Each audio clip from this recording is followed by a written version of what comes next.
All right, folks, welcome in. It's high noon at Pugs and Company. That's what we call this here on the Radio Misfits Network. It's me every day from noon to 2, talking about whatever it is that's trending, the hot topics, as the kids call them, stuff to get y'all prepped up for that encounter at the water cooler where somebody you barely ever talk to says, "Hey, did you hear about?" And you can say, "Yes, in fact, I have," because I listen to Pugs and Company high noon every day at noon, so I'm all prepped up.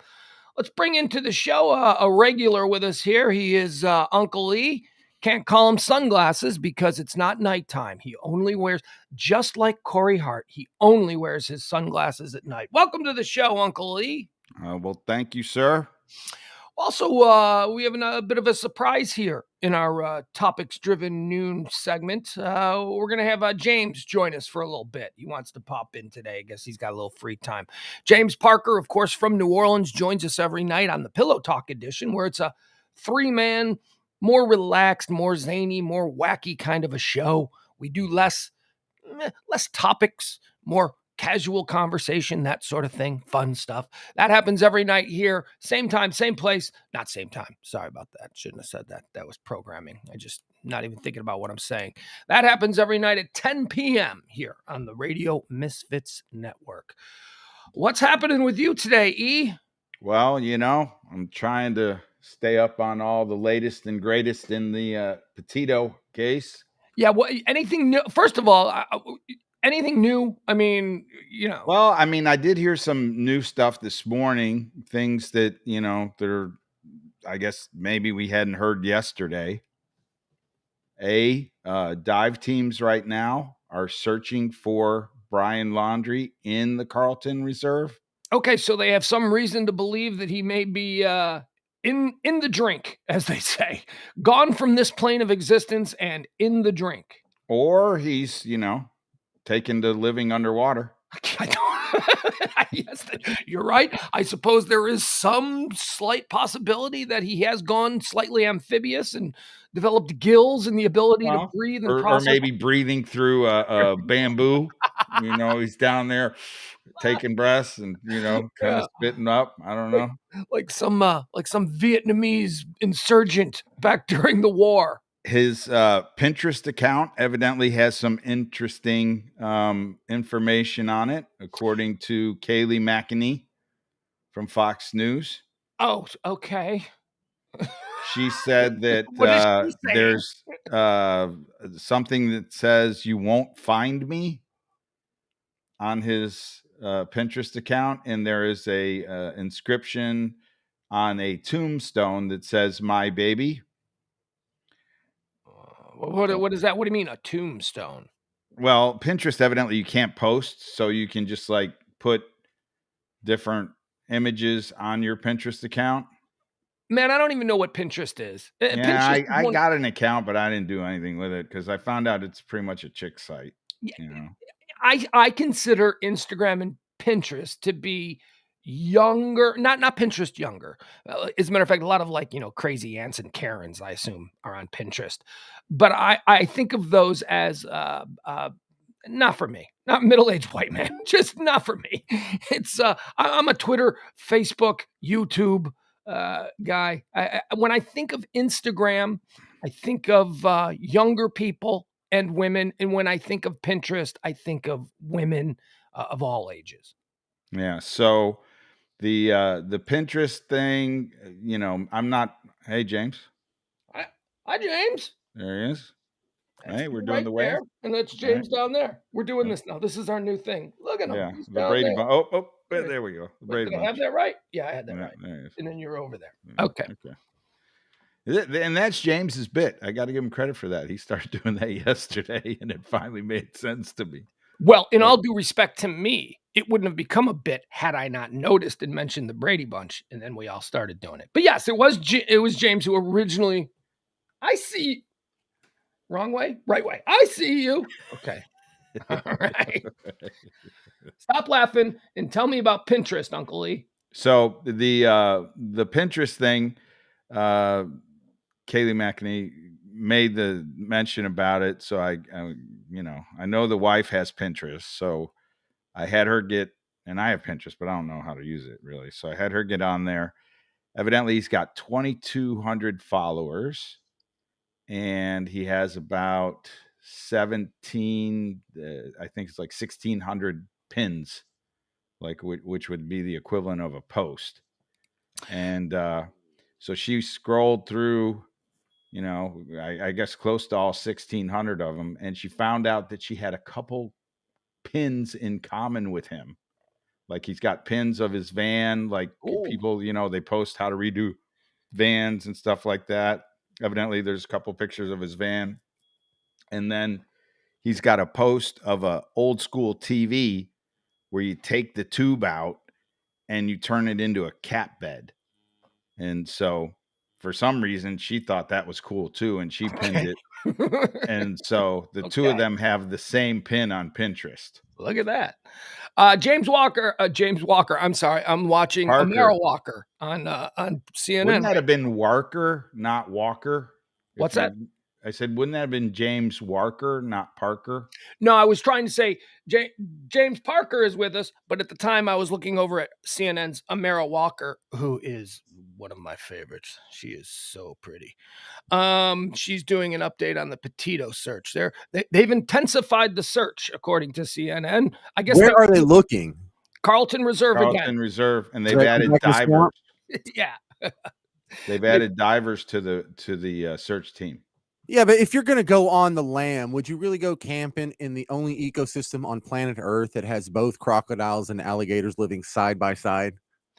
No, but also, if I was to go on the lam, I probably wouldn't go to the one place where everybody says I hung out all the time. That's the other thing.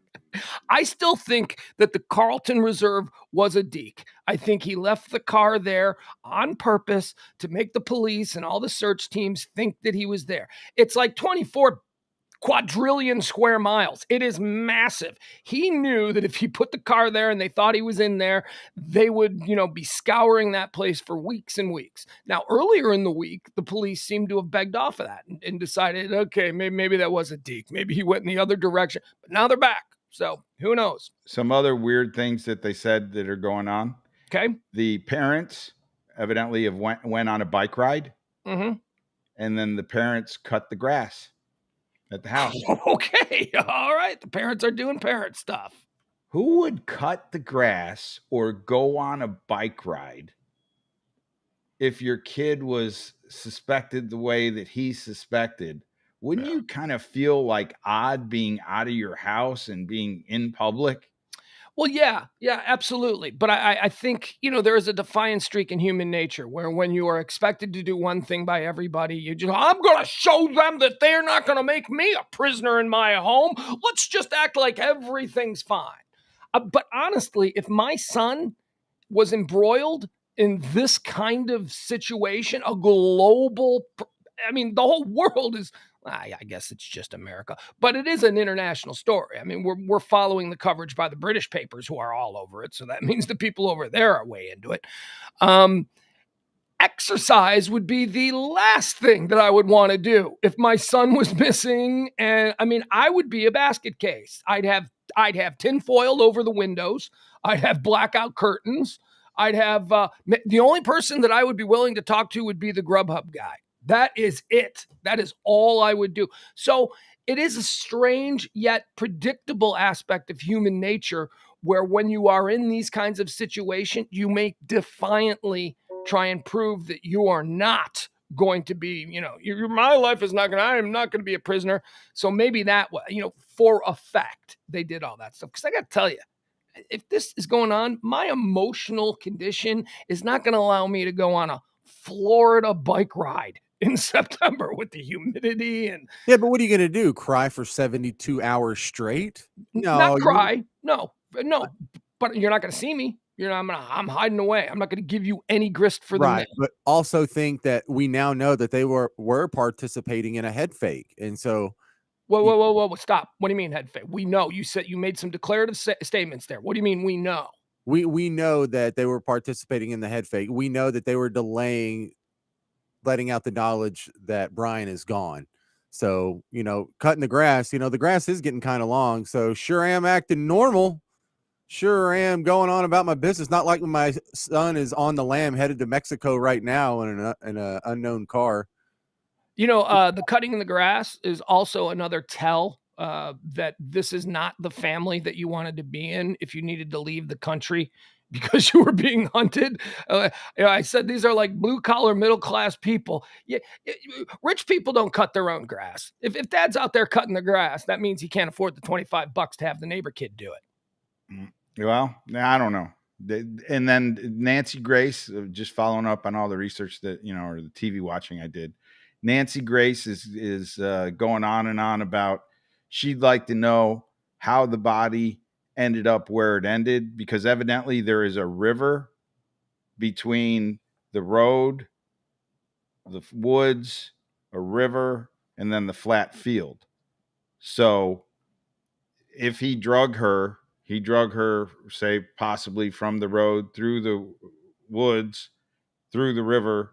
Yeah, did Nancy describe it as a river? Field. Well, a river, stream, whatever. It's a little creek. It's the Soda Creek. I saw it on Google Maps. Yeah, it's very But little. evidently she would have had, she's, for whatever reason, she's thinking that the coroner may have had some issues if the body had gotten taken through the water. Maybe, trying to determine how she was killed.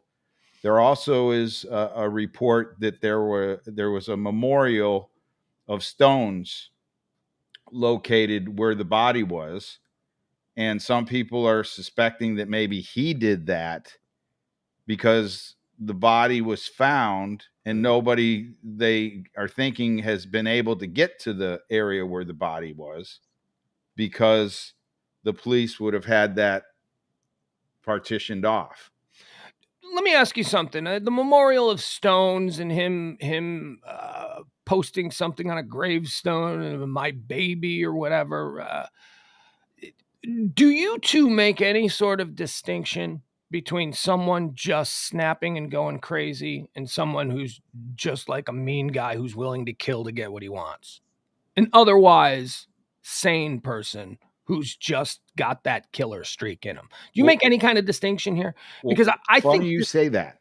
What's that? Because the other thing that they reported was his friends are now talking, evidently, and he would have episodes, according to friends, where he would hear voices, and he would then have to go stay at Gabby's house with Gabby when he wasn't comfortable staying at his place where he was hearing these voices. Oh, when the creepy voices come, you don't come stay with me. When the creepy voices come, you get the hell out.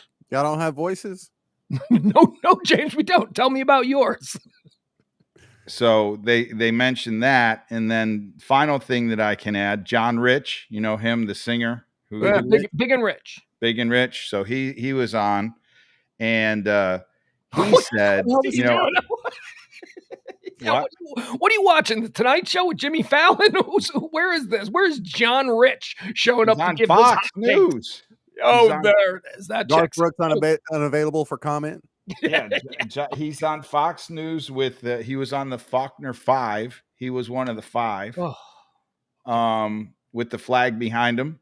And, which means he's telling the truth. And he had his black cowboy hat on. And he was saying, there's another thing that's really odd to this. About, I don't know, he said about a month ago, there was this married couple, and they were found dead, shot to death. John Rich just hearing about Kylan and Crystal. He said, and he goes, and so I'll hear about. I think that married couple, he made sure he didn't say that they were lesbians. He goes, I think that married couple, just a lot of weird things going on in that part of the country. So he's seeming to connect the dots. If John Rich goes there, it's like John Rich just found out about that, this morning? He just put it all together. Hey, y'all hear about them 2 lesbians who he said they were a married couple. And then in my final lesbian news of the day, Elvira evidently has come out as being a lesbian. You don't go into other trending topics when we're talking about Gabby. We had Elvira. We're talking about lesbians. No, you don't You're just jumping the drift format. into whatever top. Oh, show is ruined. Cancel it. We're done. What if that's what he was going to do next? And he had some more stuff on this topic. Hey, you guys are the We're just gonna professionals. run through. I'm here to run it off the tracks. Well, you've done a fine job, because story number 3 was Elvira trending, and I was going to do a little bit of a never mind. We will still cover the advocate piece on Cassandra Peterson, who is now 70 years old. 70, and just fabulous looking for a 70-year-old. Yep. You know what I'm talking about, James? Elvira, Mistress of the Dark, Cassandra Peterson. Yes. Did you meet her when she came into the studio? I did when she came in there in Dallas, and I think I met her again at like a Comic-Con here in New Orleans. She came into the studio years ago. Elvira, Mistress of the Dark. She's shorter than I thought. Yeah, she's a little tiny girl. She's like, she's built, she's a very attractive. But here's the thing that was really a bummer to us. She showed up not in costume. She showed up with the red hair, wearing blue jeans and a t-shirt and a little jacket.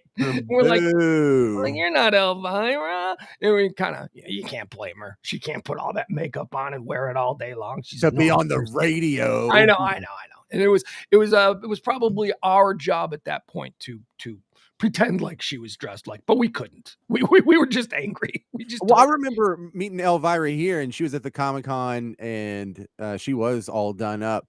And you have it's showtime at the Comic-Con. Pugs and Kelly show, not so much effort. But you've probably been there. You're in the weird situation where, what do you even say? Do you say to her, hey, do you remember about 7 years ago you were on a radio show in Dallas and like I was one of the producers and like we met and stuff? Yeah. All right, well, hey, stop. We'll do our Cassandra Peterson, Elvira, now a lesbian, apparently has been for 20 years.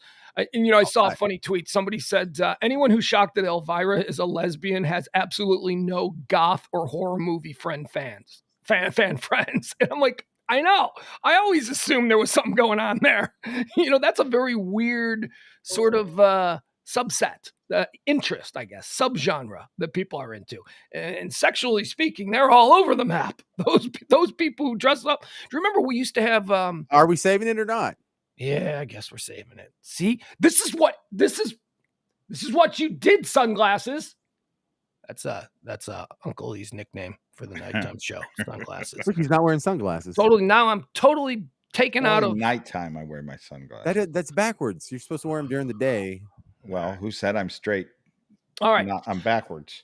So I will add this as the top story every day until further notice. There's probably going to be some sort of update on the Gabby Petito situation. Notice how I'm saying Petito now. I'm working very hard in my off hours, walking around saying Petito, potato. What we have from the Moab Police Department is a new written statement from the guy who called in the 911. Remember, he was the guy that it was revealed. Christopher is actually his name. Is it the corner where the post office was behind him? Yeah, he witnessed the altercation that happened on the street in front of the Moonflower Co-op between Gabby Petito and Brian Laundrie. And he's the one who called 911, and we heard the 911 tape, and we heard how badly the 911 operator seemed to fumble the most important details, which was Chris telling the 911 operator that Brian was hitting and slapping Gabby. That apparently never got relayed to the police, who pursued the white van based on that 911 call, and then proceeded to just discover that they or investigate and find that it was Gabby, in fact, who was the aggressor. So Gabby was treated as the abuser and Brian was treated as the victim, even though the very first piece of information anyone in the authorities have received, was the eyewitness saying it was Brian hitting her. I had no idea. The 911 call operator reported that back. He's slapping her? Yeah. I mean, how does that happen? I have no idea. How does that happen? Small town, that person probably had to run over from the coffee pot to answer the phone when how many 911 calls do you get in Moab? Maybe 5 a day? Top. Wow, look at this angle from James's studio now. Yeah, James seems to be moving around. James is only going to join us for a little bit. I don't know if he just left or if he's, got one of his 15 kids getting into something in the other room and he needs to go check on it. At any rate, he'll pop in and out. So what we have now is after the 911 call, Christopher was then recontacted by the Moab Police Department, and a written statement was drawn up based on what his eyewitness account of the events were. So let me let's read this, and please, I'm going to struggle with it because the officer who wrote, and I don't know if this officer is and here it just says Chris too, not and the sex is even blacked out. State, height, Chris, 160. Yeah. So they were really trying to keep some degree of anonymity for the eyewitness, which they unwittingly linked Crystal, the girl, one of the dead lesbians, who worked at the Moonflower and apparently was there. No, Kylan. It was Kylan who was there. Anyway, it's all convoluted. We don't need to get into it. But in their effort, in the police's effort, in the early ongoings of the story, in the police's effort to conceal the gender of the eyewitness, they inadvertently made people like us. So they took down his height and weight as the caller? 5'6", 160, hair black, eyes blue, race white. And then the name is Chris. And then everything else is on the honor system. Yeah.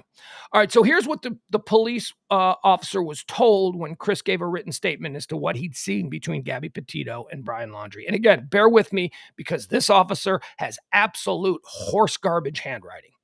At approximately 4:30 p.m., I arrived at the Moonflower while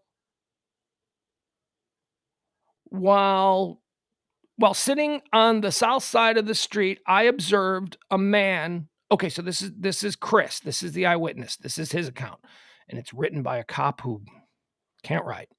At approximately 4:30 p.m., I arrived at the Moonflower. While sitting on the south side of the street, I observed a man and a woman appear to have some sort of dispute. They were talking aggressively at each other, and something seemed off. At one point, they were sort of fighting over a phone. Now, that's interesting because I speculated, and I think a lot of us thought it could be possible, but I speculated that Gabby had something going on with another guy because, remember, they were not like real solidly engaged. They had become engaged and they broke it off, and then they were just friends. And then, weeks after this incident occurred, Gabby was again seen telling a shopkeeper, "We're engaged." So whatever the situation was with their relationship, it wasn't solidly engaged, if that makes any sense. Yeah. And just from my own personal experience, what do boyfriends and girlfriends fight about with a phone? When the phone is involved, almost 100% of the time, it's who's texting you? Who is that? Nobody. Let me see. No, right? I mean, that. If we were playing Family Feud, I think that would be answer number one. Yeah. What is the reason your spouse wants to see your phone? Bing. Cheating.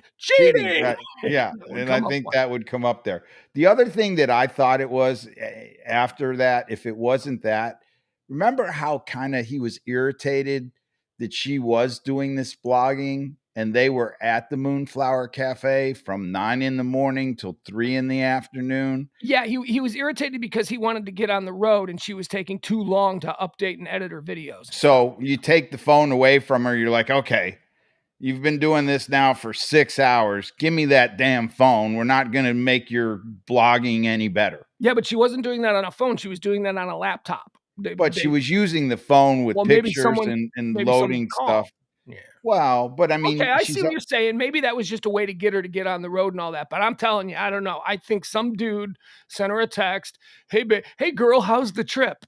Just something not necessarily sexual or romantic, but just another dude. Hey, girl, how's the trip? I mean, that would be enough. What we know about Brian Laundrie now, that could be enough to, set off a thing. But it really, though, is she's documenting going through are you a guy that's in pursuit of her while she's with some guy for 4 months in a van with smelly feet? Absolutely, 100%. I believe that. I believe that there were guys in pursuit of her all the time. Far less attractive women are being pursued all the time by dudes, especially when they hear through the grapevine that they broke off the engagement. You know what I But mean? meanwhile, she's traveling the country with them for 4 or 5 months as friends. Come Right. on. Friends or whatever the hell they were, F buddies. Who knows who knows how these kids define their relationships now. All right, so it seemed off at one point. They were sort of fighting over a phone, says the eyewitness. Hank, he I think he may have taken the female's phone, is how I'll clean that up. If it apparent that he didn't want her in the van with him, he got into and drives off. She followed him. At one point, she was punching him in the arm and trying to get back in the van. Okay, so what he witnessed was he jumped in the van and he pulled up. He's like he was driving away, but then he didn't stop, and she ran up to the window and she was punching him in the arm, trying to get into the van. She then climbed in to the van over him and over the passenger seat. I heard her say, "Why do you have to be so mean?" That's the witness hearing Gabby say that. Why do you have to be so mean? I wasn't sure how serious this was. It was hard to tell if they were sort of play fighting, but from my point of view, something definitely didn't seem right. It was as if the guy was trying to leave her and maybe take her phone. Not sure, but wanted to help. I wanted to help out. I noticed another person there had called this in, as had I. They left the store. I noticed a police officer and then gave him my information. All right, so that's it. So there should be 2 911 calls, not one. But we've only heard one. I guess. But, or, as he said, immediately when the van drove off, they saw a police car there, and he walked up and told the police car. Additionally to the 911 call he had made, he then told the police officer, and that's when he says there was also another eyewitness.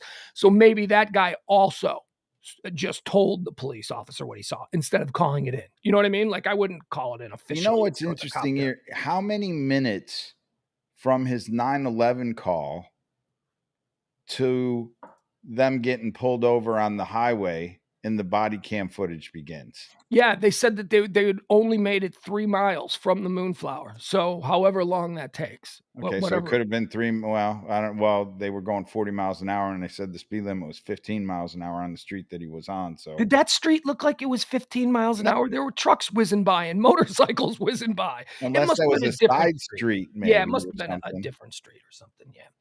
All right, so that's all we have. That's the update on the Gabby Petito situation. In the you could be mean. Why are you so mean? Remember when she got out and there was the body cam footage and she was like, "Yeah, I'm a blogger and he's not very supportive of my blogging." That to me ties to why are you so mean? Possibly. Yeah, but also that, in addition to give me your phone, get out of here, bitch, I'm driving off without you. I mean, that's what had happened immediately preceding her saying or being heard to say, "Why are you so mean?" She had to climb in the car over him, like through the window. He wouldn't even let her in.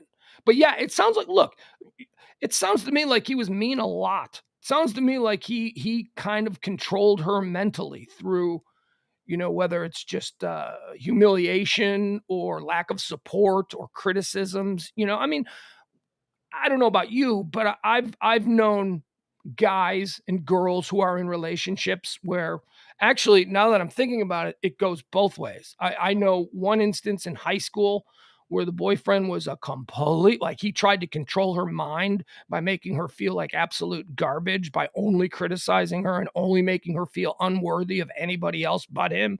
That was a pretty disturbing thing, because that guy also ended up beating up his girlfriend. But in adult life, I know a couple of wives who are like that. I know that people are like, "Well, it's not the same thing." Yeah, it is. Yeah, it is. When there is a guy who is married and he's got a wife who is, and I'm not just saying not supportive, there's no support, but I'm talking about a wife who routinely humiliates the husband, routinely tells him that he can't do something that he wants to do, routinely shits on his dreams. I mean, so it happens both ways. Relationships can be toxic, and it doesn't mean, it's not always just a guy on a girl or a girl on a guy. People play mental gymnastics with each other and try and screw, you know what I mean? Mm-hmm. Mind control is a real thing. All right, moving on from Gabby Petito, let's talk about some of the other topics that are trending here. We'll run through a bunch really quickly.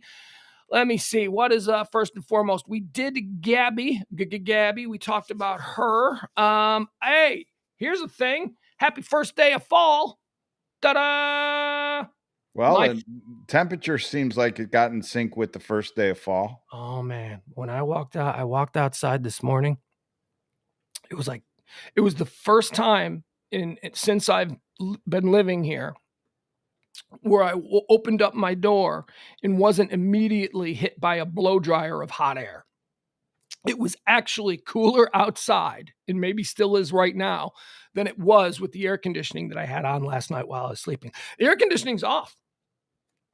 I got it up. I mean, I don't even have the windows open, and it's off. It is 74 degrees right now. High today in the Dallas-Fort Worth area of 83 degrees.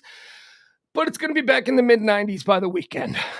So for you boater life people, you might want to get out there this weekend. Although how long will it be nice? You'll still have 90-degree days all the way up until late October, right? I mean, I would think so. But, who knows these days? I don't know. Okay, so first day of fall is today, and the nation to be experiencing autumnal-like weather. You call it fall or do you call it autumn? Fall. Of course, right? Only douchebags call it autumn. Oh, welcome to autumn. Oh, stop it, you pretentious ass. We call it fall around here. Oh, it's the autumnal equinox. No, it's not. It's just, oh, by the way, you know what the autumnal equinox is? Spring, summer, winter, and autumn. No, those are the four. Yeah, those are four. The autumnal equinox is today, the first day of fall. And why is today designated as that? It's because today is the day where it is daytime and nighttime for the exact amount. Not exact amount, but like the closest. Like it's really not ever 12 hours of sunshine and 12 hours of night. But during the autumnal equinox, and that's today, it will be, for this 24-hour period, it will be light out and dark out for the exact same amount of time. So that was sunrise, sunset. Yeah, like if the sun rises in half, as close as it could get chopped in half today. If full sunrise is at 6:45, then full sundown will be at 6:45 p.m. Right? So that's the way they do it. Although that ain't gonna be the case here. I don't know how that works. We'll see. I'm trusting that science knows what they're doing. They figured this out hundreds and hundreds of years ago. I'm just kind of talking about it here. But that doesn't seem right. Although, when do you say it's dark out and when do you say it's light out? Because there's a good 45 minutes where it's still kind of dark and the streetlights are on, but the sun is coming up, right? That's like 5:30 in the morning, or, depending on the time of year, 4:45 in the morning. Well, the sun's rising, and when the sun's setting, it just doesn't go like a light switch. Yeah, it's a progression. So Apparently they've done the math, and somehow today is the day where it's equal parts for the entire day, and they call that the autumnal equinox. There's also the spring one, happens twice a year, which would make complete sense if you were really thinking about it. All right, so autumn/fall, both autumn and fall are trending today. I don't know which one. Autumn is trending higher. I guess there's more pretentious douchebags out there who want to call this season fall. Do you like fall? Fall is my favorite season. Yeah. I mean, I think by the time summer's done its thing, I'm ready for fall. Summer is my least favorite season. And I know people are like, what? I'm like, yeah, man. I don't like excessive heat. I sunburn. I'm not a big beach guy. But fall to me seems like this spot in the calendar, like we're waiting for winter. Yeah. And we're happy that we're out of summer. Like it almost seems like it's like a stop on the way to another destination. Or it season. feels like we stay in winter a lot longer and we stay in summer a lot longer. Oh yeah. Yeah, In we my do. mind, Like the little ones. They're the minor seasons, spring and fall. Yeah. The minors, the flux seasons. It's like if you were on a train and they pulled over and said, "Okay, everybody get out. This is a rest stop." Like fall and spring seem like they're a rest stop. Right. So here's how I rank my seasons. I got fall number 1, I got spring number 2, I got winter number 3, and then I got summer number 4. That's how it shakes out. Now, I spent most of my life experiencing full metal 4 seasons. You don't really get that here. So I don't really think you get a real. I mean, I like the crispness of a Midwestern October. I love it. I love that you can still wear shorts most days, but you wear a hooded sweatshirt like this. Shorts and a sweatshirt is sort of like my go-to. I love it. Yeah, I think there is some excitement in the rest stop months of the clothes. Rest stop months. I like that. Of the clothes that you're about to start wearing. And the transition from the summer clothes to the winter clothes and the winter clothes to the summer clothes. You don't really have any spring clothes and you don't really have any fall clothes. You have winter and summer. Like there's no stop clothes. Yeah, now that's you speaking as a guy who's lived in Texas for 30 years. I absolutely, this hat that I've broken out is a fall hat. I also have a spring hat and I have a winter. Actually, this is a winter and look at this. Look at this. Look at this. I got the little. Well, that's definitely a winter hat. Yeah, but actually, no, not where I experience winter. This is not a winter hat. This is a fall hat. This hat would not keep anybody warm in the winters that real Midwestern winters. A winter hat is a knit hat, and then you pull a hoodie over it, and then you put a parka over it. This might be a winter hat for here in Texas, but it's definitely a fall hat. Well, I would say that the spring and the fall clothes are kind of layer clothes. Like yes, except for spring clothes, you're removing layers incrementally from winter, and the fall clothes you're adding layers incrementally. That's how you end up with the sweatshirt and the shorts, because you're still wearing the summer shorts, but you've got now, you're wearing a hoodie over it.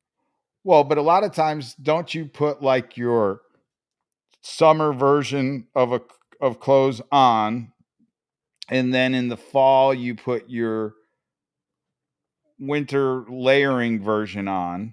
And then if we're reversing, when you're getting hopeful for summer like weather during the spring, you'll still put that layer on over top, anticipating that in the spring, maybe in the afternoon when it gets warmer, you'll be able to take off that top layer and then essentially be down to your summer stuff. Yes. And that is why in the spring in the Midwest, you see a lot of people with hoodies tied around their waist.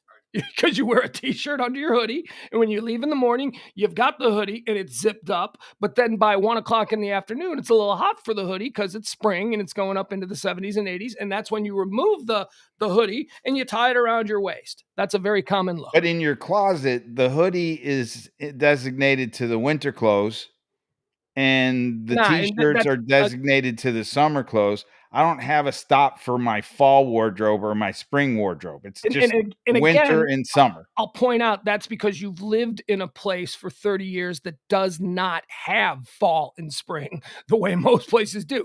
I'll give you an example. You just said the hoodie is winter clothes. Yeah, the hoodie in Texas is winter clothes, but there are different kinds of hoodies that you would wear in the Midwest, where I'm from. For instance, the hoodie I'm wearing right here, this is just a sweatshirt. This would be designated as a fall hoodie. However, I have 2 hoodies in there that are lined thermally for, going out ice fishing, snowmobiling, or sledding or whatever.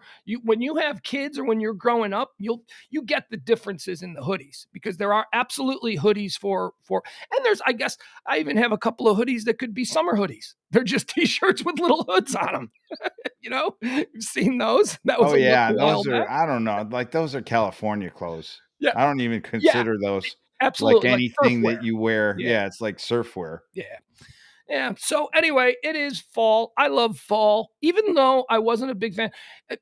Kids are like, I hate fall because we go back to school. I wasn't that kid. I kind of enjoyed going back to school. I feel like I was at my best when I was walking the halls of school. I feel like that was when I was at my most influential. People laugh at me when I say this, but I peaked in high school. I did not do anything better. I never felt better about myself than I was in high school. And that's funny because for people who went to high school with me, they'd probably go, wait, what? Really? Didn't you drive a car through a house? Yes, I did. But I'm telling you, that was part of my peak performance.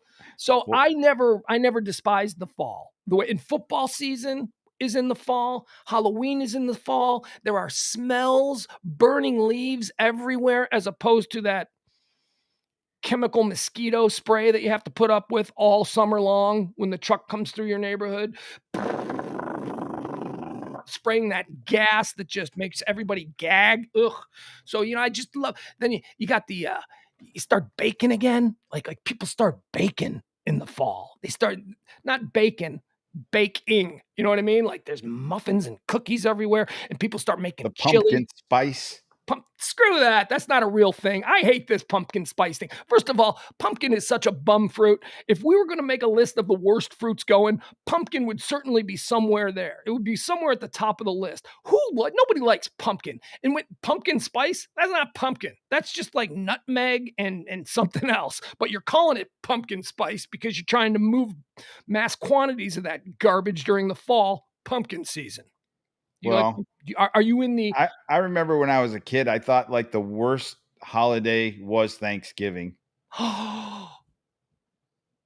Why would you think Thanksgiving? See, you know what? People just last getting night, hold on, excited sunglasses. about a bunch Hold of on, food. sunglasses. I will mute you. Last night we learned that you want to strip mine and put a casino in the Grand Canyon, and now you're telling me you have no appreciation for Thanksgiving. As a kid, I thought Thanksgiving was the worst of all holidays. Because you didn't get nothing? And you didn't? No, because it was like turkey. You were making a big deal out of food that I ate all the time, except turkey.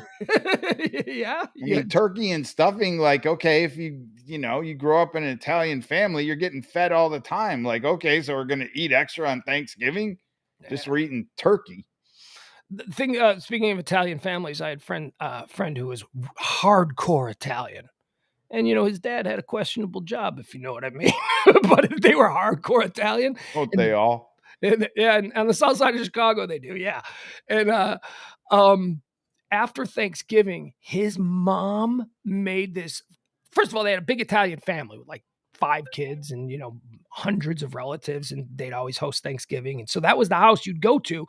If you were home hanging out with your family on Thanksgiving around about 7:00, you'd run over to their places, the DePestos. You'd run over there. Hey, look, even their name is food, pesto. I never thought about that till just now. Pesto. So you'd go hang out at the Pestos because there was always, a bunch of soprano-looking guys sitting around telling jokes, smoking cigars, and they were fun to see. But then there was food everywhere. And for days after, his mom made a turkey tetrazzini with the leftover turkey from Thanksgiving. That is, I still have not had something that tastes that good. So I love Thanksgiving. I like Thanksgiving. But I mean, you really liked Thanksgiving as a kid? You thought like that was a cool holiday? Yeah, I did. Yeah, I mean, look, it wasn't Christmas and it wasn't my birthday. My birthday was the number one holiday in my family, but it wasn't Christmas. I think it was a letdown, particularly after Halloween. Yeah. No, I did. And it's kind of like, okay, so there's Halloween, which is high to your, existence if you're a kid, like of one of the holidays. Yeah. Then there's Thanksgiving, bummer. And then there's Christmas. Dude, like it's kind of in between. Like if there were going to be 2 peaks, Thanksgiving was kind of the valley. But that's the other thing about Thanksgiving when you were a kid. You're like, all right, we're coming up on Christmas. It's officially Christmas time. Yeah, so you're already looking ahead. No, but it signaled the start. It's like the first preseason game. It's not actual NFL football, but you're into it for one game. And you kind of get jacked on the like holiday because they give you off like half a week. You get Wednesday, Thursday, Friday, and then you're back on Monday. Kidding me? Every day after Thanksgiving, I would go downtown Chicago and ride the train with my grandma from the time I was a little kid, and we'd do all the shopping. Actually, we didn't do any shopping. We just went and watched other people shop. That's what we did. I don't know. I really did. I like Thanksgiving. I thought Thanksgiving was a pretty cool holiday. If I'm talking about the holiday that I thought was the least interesting to me or the the one that I was just the most, it was Easter. Because there was going to Catholic school, there was way too much work involved with Easter. There was just, grandma always wanted you to go to church a bunch of times, and then you had to ramp up to it with Palm Sunday, and it was just like, ugh, there's so much work involved in this holiday. Thanksgiving, no church, no work, no nothing. Just crazy foods that you never get to eat. Although we do eat turkey year round, let's be honest about that, but not stuffing. I only got stuffing on Thanksgiving, and as an adult, I started to like Thanksgiving more, but this is funny because you and I have this in common, I just heard.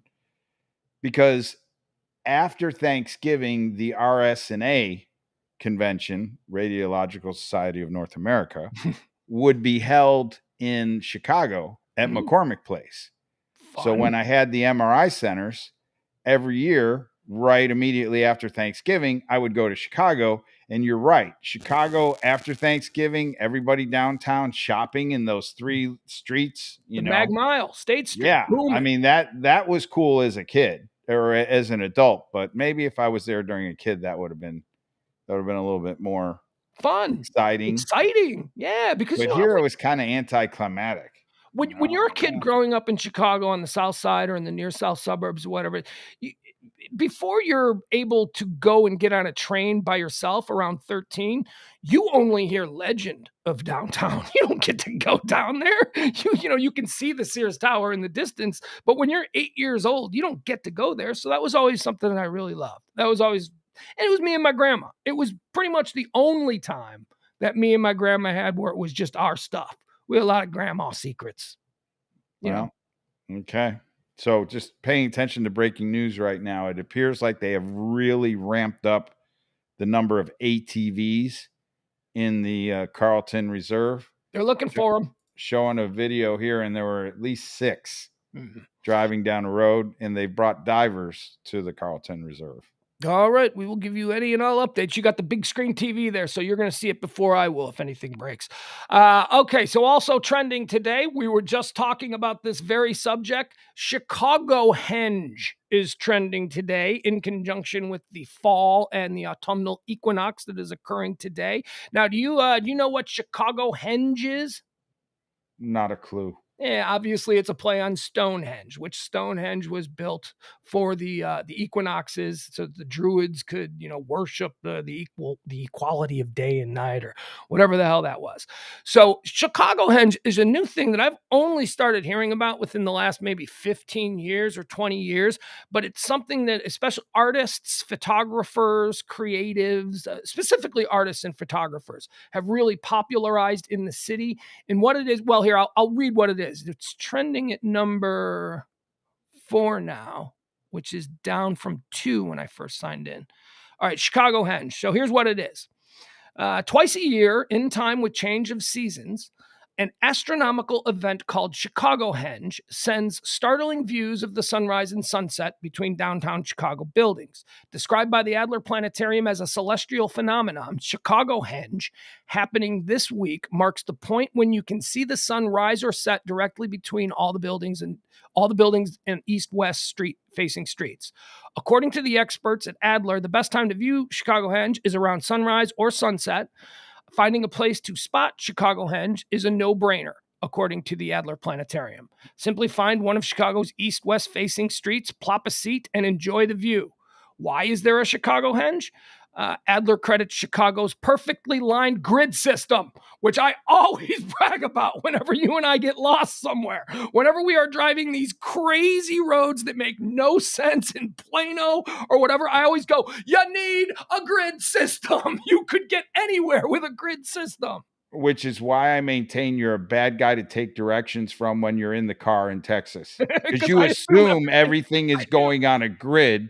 And then next thing I know, you're like, nope, we need to turn around and go the other way. I'm like, you kind of know that. Makes no sense. Yeah. Yeah, I don't know. So yes, you may be great at directions in Chicago, but you suck here. Well, everybody is great at directions in Chicago because it's a grid system. All streets run north and south or east and west, and they are all aligned into blocks that are numered. They go up and down based on their direction from Madison Avenue. That's it. It's easy. If you're north of Madison, if you're 1 block north of Madison Avenue, you're 1. If you're 2 blocks north of Madison Avenue, you're 2 north. If you're 3 blocks north of Madison, you're 3 north. If you're 1 block south of Madison Avenue, you're on the south side and you're 1 south. It makes sense. It makes sense. So essentially what you're saying is Chicago is set up like Monopoly. Yeah. And Dallas is set up like Candyland. The urban planner who designed the layout for Dallas and then the suburban expansion was a lunatic. I don't think he had any resume to speak of. I think they just gave Big Jim McBob's kid a job and he went, let's do it like this. It makes no sense. And it's frustrating. And it took me about 10 years of living here to finally figure it out. And then I, and now I don't know it at all. Now that I've been back for a short period of time, I'm like, wait. Explain to me what Beltline Road does again. Oh, well, you see, Beltline, it runs east and west, but then for about 50 miles, you can go south. You can get on Beltline in Waco, and then you take it diagonally, at which point it's going north and south. I mean, it's crazy. It makes no sense. Inwood is another one. Inwood is one of those, dude. Lemon is insane. Oh, Lemon drives you nuts. When you come out of the complex here and you hit Lemon, you're like, I don't know which way Lemon goes. I'm like, it goes to Mockingbird and it goes to Central. Like, pick your choice. All right. Now, well, I'm starting to figure it out. I'm getting a little bit better. So essentially what Chicago Henge is, and there's really cool pictures out there floating around if you want to see it. It's where when the sun goes down, I haven't seen sunrise stuff because most people aren't up at like 5:45, but when the sun rises in the east and sets in the west. Okay, so if you're on the lakefront and the sun is setting in the west, the glare in the light show produced by the sun on this day for some reason is perfectly angled between the blocks of the building. So it's almost like tunnels of light shoot down. It looks magical. The pictures are fantastic. And in the morning, it's the other way. As it rises up over the lake, which is on the eastern side of the city, if you were sitting out west away from the big tall buildings, you would again see these tunnels of light come flying through. So the artists really had nothing to do with this. It was the builders, but the artists are the ones probably taking photos. Well, I think it's sort of a combination of events. I don't think anybody had anything to do with it. I think some photographer discovered it, but yes. And why is it such a phenomenon in Chicago? Coincidentally, because of the way the buildings are aligned in the block system allows for, buildings to be set a certain way. All right. Hold on. Let me see if I can. Okay. So here we go. We'll pull some of these up. We'll just show you an image since we're talking Chicago, about it. You're going to show some Chicago Henge. Yeah. Photos. This is what people are talking about. This is some of the cool ass photography and things that people, dude, people like, people go out there and just paint, not necessarily that, but, creatives feel inspired. People get engaged. There are bands, there are parties, it has grown over the last, like I said, this wasn't a thing when I was little, but it was definitely a thing as I grew up. All right, so here, we'll just pull these up. You get a good idea. All right, see that? See how the sun is perfectly aligned right there down that street? All right, so here, let's see some more of these. Just there's one perfectly aligned. That one's going down. That's a big one. That's the harvest. That's not the harvest moon. I was thinking that was. I'm not seeing any real. All right, so that's it explained. All right, so you get the idea. Anyway, it's turned into a big festival sort of thing there in the city, and people enjoy it. Welcome to autumn. See, these are all the reasons why I'm excited about autumn. You got candy on Thanksgiving, or turkey on Thanksgiving, stuffing on Thanksgiving, candy on Halloween, football. Fat guys like me get to wear sweatshirts to hide their blubber. You still get to wear shorts. There's smells. There's good smells as opposed to the bad summer smell. Bad summer smells suck. Summer smells are sun lotion, stale beer, outdoor. Barbecue's pretty good. But I would argue that barbecue can be used 365 Winter days. smells are somewhat sterilized. Like nothing really smells out in the cold. It don't work. Your nose don't work in the cold when it's like 20 below zero. This ain't working. Like, I mean, you smell the fresh. Like I find myself when I go out in the winter and it's really, really cold, like I'll inhale and I'll go, fresh air. But I think it just feels fresh because it's cold. Well, James Parker is back. James, I wasn't sure if you had. Oh, look at him now. He's got Look at James down there. What's cat that? chasing his muscle milk. Are you really drinking? Is that muscle milk? Is that what he's drinking? It's the Walmart version of a protein shake. It's Equate. So, I don't know if you were. I applaud you for that. And it's probably the exact same thing. It's probably just Slim Fast or Muscle Milk. Walmart just bought so much in bulk, they allowed them to slap their label on it and call it. That's what they do with Jameson. Goes back to your Jameson from Walmart. Dude, you can save like $10 on a bottle of Jameson simply by buying it at Sam's Club. Buy the Sam's Club version of Irish whiskey. It is Jameson. It is distilled at the Jameson distillery. It is shipped over from there. They just put it in a Sam Walton bottle. How have you figured this out? How did I figure it out? Yeah, where it's distilled. Is it put it on the back of the bottle? Oh, yeah. No, yeah, that's a known fact. You can, that stuff, you have to, I think it's a law. You have to make that stuff publicly available. So you can just Google search that. I think maybe they get the bottom of the barrel because the consistency on the protein shakes that are the Walmart brand are just a little too thick. So I think they might take, like, when they make a big pot of it or whatever the industrial term is, all the nice consistency from like here up goes in the muscle milk bottles, and then the bottom stuff from like here down, just that last bottom foot goes to the store brands or the generic. So maybe they sell the seconds or the irregulars. Kind of. Well, like Natural Light, isn't that just the bottom of the barrel for Bud Light? Yeah, that's what it's Anheuser-Busch. It's just the swill at the bottom. Right, exactly. And so, each major brewer has that. Basically, here's what Natural Light is. I believe. Don't sue me. You know when they have the keg of the freshly brewed premium Bud or whatever? Okay, so they pour it out, and then whenever you have a keg, there's that crap when you're just constantly pumping and it's just coming out foam. That stuff at the bottom of the net. That's Natural Light. What are they supposed to do? Throw it away? I'll drink that. Yeah. They sell it for half the price so that, so that's your Jameson. That's where your Jameson is coming, probably from the bottom of the barrel. No, look, I'm a Jameson expert. I've been drinking that for 20 years. It's the same thing. It's exactly the same thing. Bottom of the barrel. Maybe it doesn't matter because the alcohol sterilizes the bottom of the barrel. No, it's the bottom of the barrel. No, it's not. When Sam's Club comes to John Jameson Distillery and says, "Hey, look, we're going to buy a bigger." We're going to buy the biggest bulk allotment of what you can make. We are going to buy in one single yearly purchase more than you produce because we're freaking Walmart and Sam's Club and we're everywhere. They're not getting the bottom of the barrel. They're getting, they're getting the whole barrel. Okay. Tom Frankowitz in the chat room, the original Pugs and Kelly producer, he points out that Chicago streets are faced exactly north and south and east and west, not like New York where it's not true north because Manhattan is angled. That makes sense.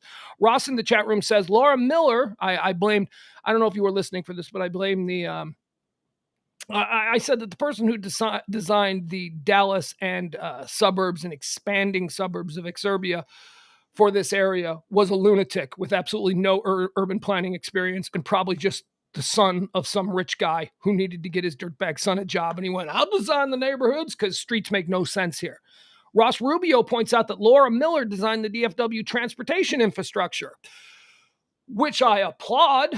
What, James, you're saying no? No, that's giving her too much credit. And most of this stuff was already, the bones of it was laid out before she was mayor. Is it giving her credit when the Dallas-Fort Worth transportation system doesn't stop in Arlington? That's the biggest F-up of urban planning that I have ever seen. You could connect every entertainment thing that people in both Fort Worth and Dallas want to go to is located in Arlington, whether it's a Cowboys game, Six Flags, Wet and Wild, or Rangers game, or what used to be Nokia out in that area, whatever it is in Arlington. The very idea that the train that connects Dallas to Fort Worth bypasses Arlington, and it was over some bullshit politics, that is ridiculous. It's the parking lot lobby that probably got the train shot down. Yeah. Yeah, probably. Yeah. The amount of parking that's required at these stadiums because they don't have a train. Okay, so moving on. We talked about what else? What else is trending? Let me get in here. Let's find it. If you think about that, like you can ride the train in other cities cheap and not have that $50, $75 parking spot. It just, it's just ridiculous. Like, do you see the corruption there? They could have built that whole system. Do you understand the corruption there? public servants are supposed to serve the public. They are supposed to create these tax-funded ideas based on what is best for the communities they serve. Okay, that wasn't done. You're telling me your theory is that it was done to serve big business who wanted to keep parking lots of things so that people would still have to drive. Now, in cities like New York, where you're from, or Chicago, where I'm from, these systems, these infrastructures were built 100 years ago, where apparently they were still interested in serving the community, because there is not a major event venue in the city of Chicago or surrounding suburbs that does not have a train station attached to it. You can take a train anywhere. Can you take a train? I don't even know this to be true. Can you take a train? No, I know you can't to Love. You can't take a train from anywhere in Dallas and get dropped off at Love Field, right? No. No, and you can't do it for DFW either, yes, right? you can. You can. You can take a train to DFW. Okay, so that was probably Big Airport that said, if you want to keep us a major aviation hub, you better drop. Well, the other thing is that the trains here don't stop at the downtown buildings.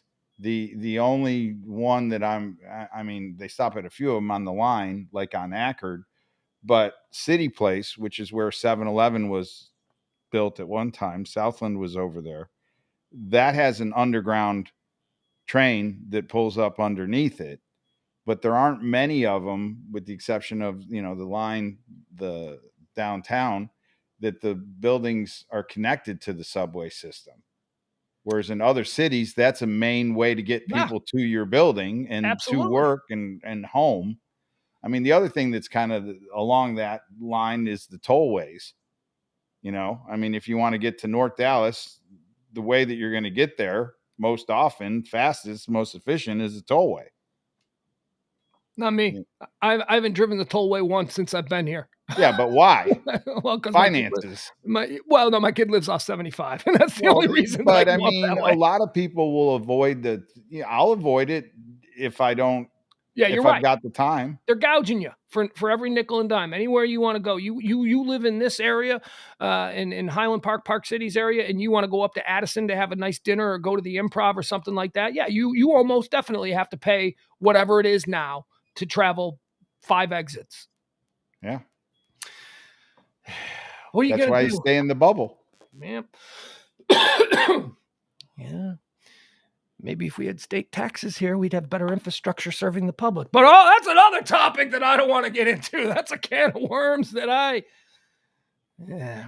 Okay, also trending today. This was trending at number 5 earlier. The Sopranos are trending. James Parker, do you know why the Sopranos would be trending after being off the air for a decade plus now?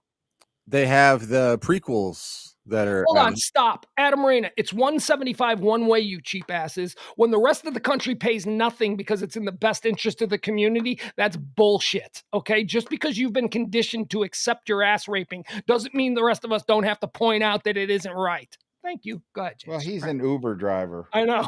He should be most upset about it. Go ahead, James. Well, but he gets that added to his fare. They have toll roads in the Northeast. Anyway. Yeah, but they don't charge you to come into the cities. They don't charge you to go to anything that's important. The toll roads where I'm from are all way out in Exurbia. If you want to go from like one stupid suburb on the border of Indiana to a stupid suburb on the border of Wisconsin and bypass the city altogether, then you're willing to pay that because you don't want the traffic that comes with the city. So it makes sense. We're not civil engineers. Let's get back to the Sopranos. Yeah, all right. All right. So I don't know why, but I would guess it has something to do with what is it called? The King of New Jersey or the new King of Yes, that is exactly why. The Sopranos' new film, the prequel film, which the freaking pandemic ruined this for me. This movie was supposed to be out a year ago, and they delayed it because of the pandemic. Oh, I hate that. I have been waiting and waiting and waiting to see Michael Gandolfini reprise the role of his dead father, the late, great James Gandolfini, as a young man. I have been waiting for years. The Sopranos is still, in my estimation, either number 1 or number 2 greatest television series ever created. It really just depends on the mood I'm in for the day. But because it's trending, I'm going to go with it is the greatest television series ever created. It was a Martin Scorsese level film every week. Not every week. There was like 100 episodes. There are a couple episodes where you were like, well, I could have done without that one. Could have done with all the Carmelo and the priest thing. That was, a little bit of a diversion that took us away from the really cool Scorsese type, vibe that the show had every week. But yeah, I've been very excited about this. The Many Saints of Newark premieres in New York today. It is opening in theaters today in New York. Rest of the country gets it on October the 1st. And here's the beautiful thing. The pandemic giveth, or the pandemic taketh away, and the pandemic giveth. Sure, it took The Sopranos and The Many Saints of Newark out of last year's fall film spectacular. It wasn't released because movie theaters were still closed last fall. But the pandemic giveth, because that inspired HBO Max to decide to release an actual film that would have been in theaters on their streaming platform every month. And if you've got HBO Max, and I suggest that you do, because HBO Max is awesome. It's actually better than HBO. It's got way more stuff than HBO. HBO Max is going to start airing The Many Saints of Newark on October the 1st. James, you a Sopranos guy? I've seen probably about 20 episodes of it. It's okay. I haven't seen them all. It's okay. Well, listen, it predates me a little bit. When The Sopranos came out, I was in a position in life where HBO wasn't on the table. So I didn't get to see it the first time around when everyone had all the hype around, and, like the final episode was coming out and everyone cared about it, and I didn't. And so I've only caught a few episodes here and there in retrospect. A few episodes here and there, James? Mm-hmm. Out of context, out of storyline, out of canon. You've just randomly watched a couple of episodes. Yes. All right, we don't need him anymore. That I just can't. I can't handle that. I can't handle that. I guess you're gonna get rid of me here. I've seen probably less than 20 episodes. You don't even, based on your upbringing and your Italian heritage and all of that, I would think that The Sopranos would have been, I don't know, some required viewing for you, just to compare the way these men that you grew up around would talk and hang out with each other, and the way they just lived their natural lives when they weren't out there committing crimes and doing horrible things. They were damn funny people. They were. Yeah. I mean, I will admit, when I watched them, I thought of, certain characters. Dude, every character in The Sopranos reminded me of some degree to your dad. Big Johnny Cirillo. Every character in that show, I went, man, E's dad would love that dude. E's dad would still be buddies. When the bowling alley burned down, and then these are not Sopranos episodes. These are actually episodes from Emil's life. And then it transitioned after being vacant for 7 years to the roller. The bowling alley he speaks of was a bowling alley that his father owned. His father ran a number of entertainment things there in upstate New York, and the bowling alley burned down. I'm just going to say it: Jewish lightning. Well, that was the second time. The second time. He had two bowling alleys, and they both, interestingly enough, burned down. Yeah. But what are the odds? That is so weird. That's what I thought when they woke me up in second grade, and the babysitter said, "Hey, where's your mom and dad?" And I said, "I don't know. They're out for their anniversary." And she's like, "The bowling alley's on fire." And I thought to myself in second grade, again? Like, that made no sense. But anyway. Hold on, James. You're not familiar with the term Jewish lightning? No. Okay, that is mob speak for insurance fraud. They burnt it down. They burnt it down and blamed it on arson to collect the insurance money. I don't think our Jewish friends would appreciate that very much. Well, if they appreciate The Sopranos, they'll get the reference. So there you go. That is the way it was referred to. Back to your story. But anyway, the making this all tie together, the characters that when I watched The Sopranos, that I harken back to my childhood. So I was like in 7th grade. Without going into too many details about your childhood, go ahead. People can put the pieces together without any admission of guilt or culpability. Yeah. So when I was in 7th grade, my dad then came back to the bowling alley that sat there vacant for a while because it had burned. Because the insurance company didn't pay off. They weren't. Yeah, there was some suspicion. Yeah. So when it sat there, and then all of a sudden he said, all right, we're going to turn it now into a roller rink. And so imagine this like big 32 lane bowling alley that, had a huge fire and the roof's caved in, and, walls are knocked down, and it looked like a burned out building for probably about 6 or 7 years. And all of a sudden one day, like all of his construction buddy friends, this guy, Vinny Boomba, Sammy the Nuts, Jimmy the Wrench, like all these guys converge on the bowling alley. And my job was to go around and keep the 55-gallon drums full of, because we built it right in the middle of the winter, full of like firewood. Okay. And these guys would be like slopping the brick and hanging this and pulling this down. And man, it was a crazy time. And then there were probably a bunch of other guys just sitting around doing nothing, collecting a paycheck on lawn chairs, drinking beer. Yeah, right? there would be like trucks that would pull up, big dump trucks, and then there would be like the bosses would be like sitting in this room with my dad, and they'd like be having like card parties and stuff. Like it was like the happiest group of people building a building. Right. And then there was a certain set of people that were out there doing labor. And by certain set, you mean black guys and Mexicans out there doing all the actual No, work. they weren't. I don't remember very many Mexicans. I do remember some. Yes, I do remember there were black people there. And I do remember there seemed to be, for every group of black people that were there, there was like a white boss. Like it did seem very much that way, but in an Italian version. This guy knew so-and-so, and he spoke broken English or broken Italian. Yeah. Either way. So yeah, it was an interesting time.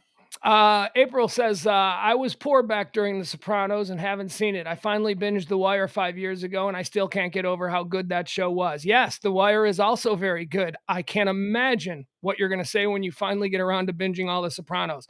Bill Falk says something that I echo. The best part about the Many Saints of Newark is that there will be no Tony sitting with Dr. Melfi. I hated that subplot of The Sopranos. Oh, was that his shrink he would go to? That was his shrink. That was the whole sort of jumping off point for the series. Here was a mob boss who decided he was going to go see a shrink because he was having anxiety attacks over the way he was living his life.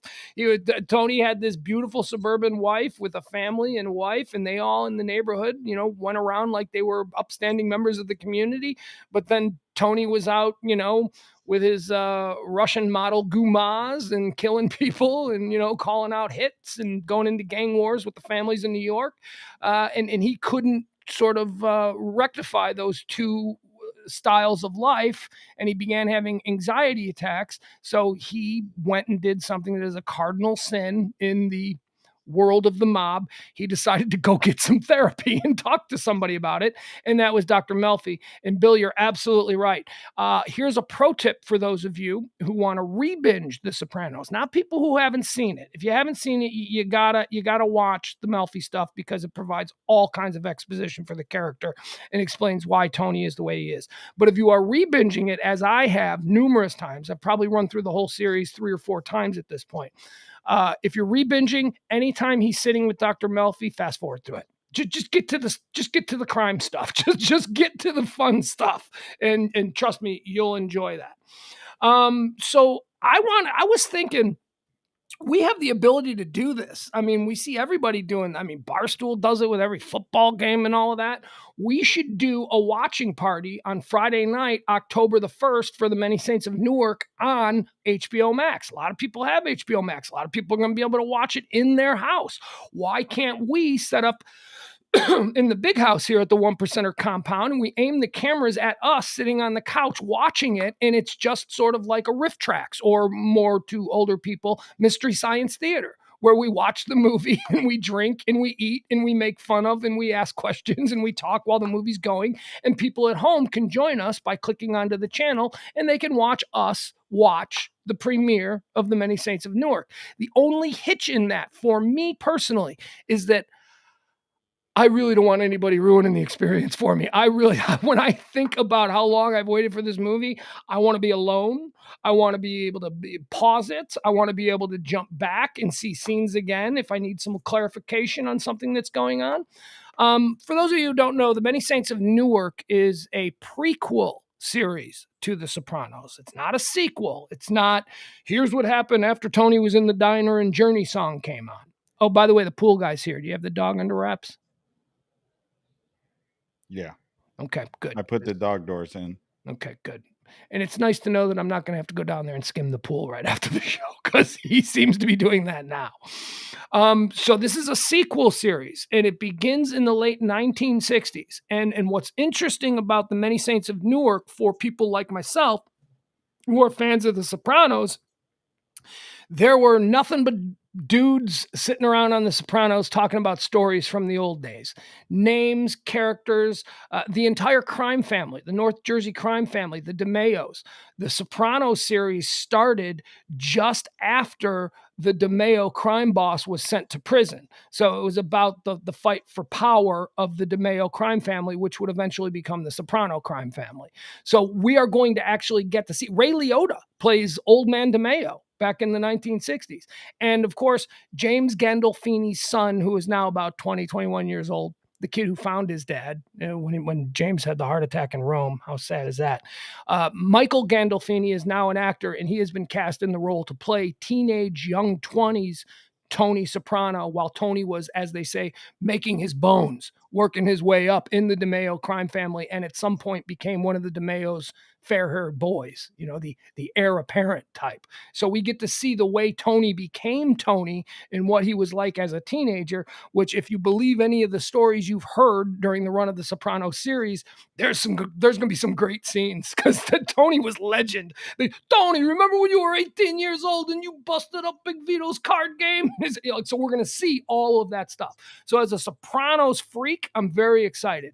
However, for those of you who have not seen the Sopranos series, this is a great opportunity to start with the prequel. Watch the movie and then decide after the movie if you want to see what did that kid grow up to be, because then you'll see his dad and they look, fathers and sons.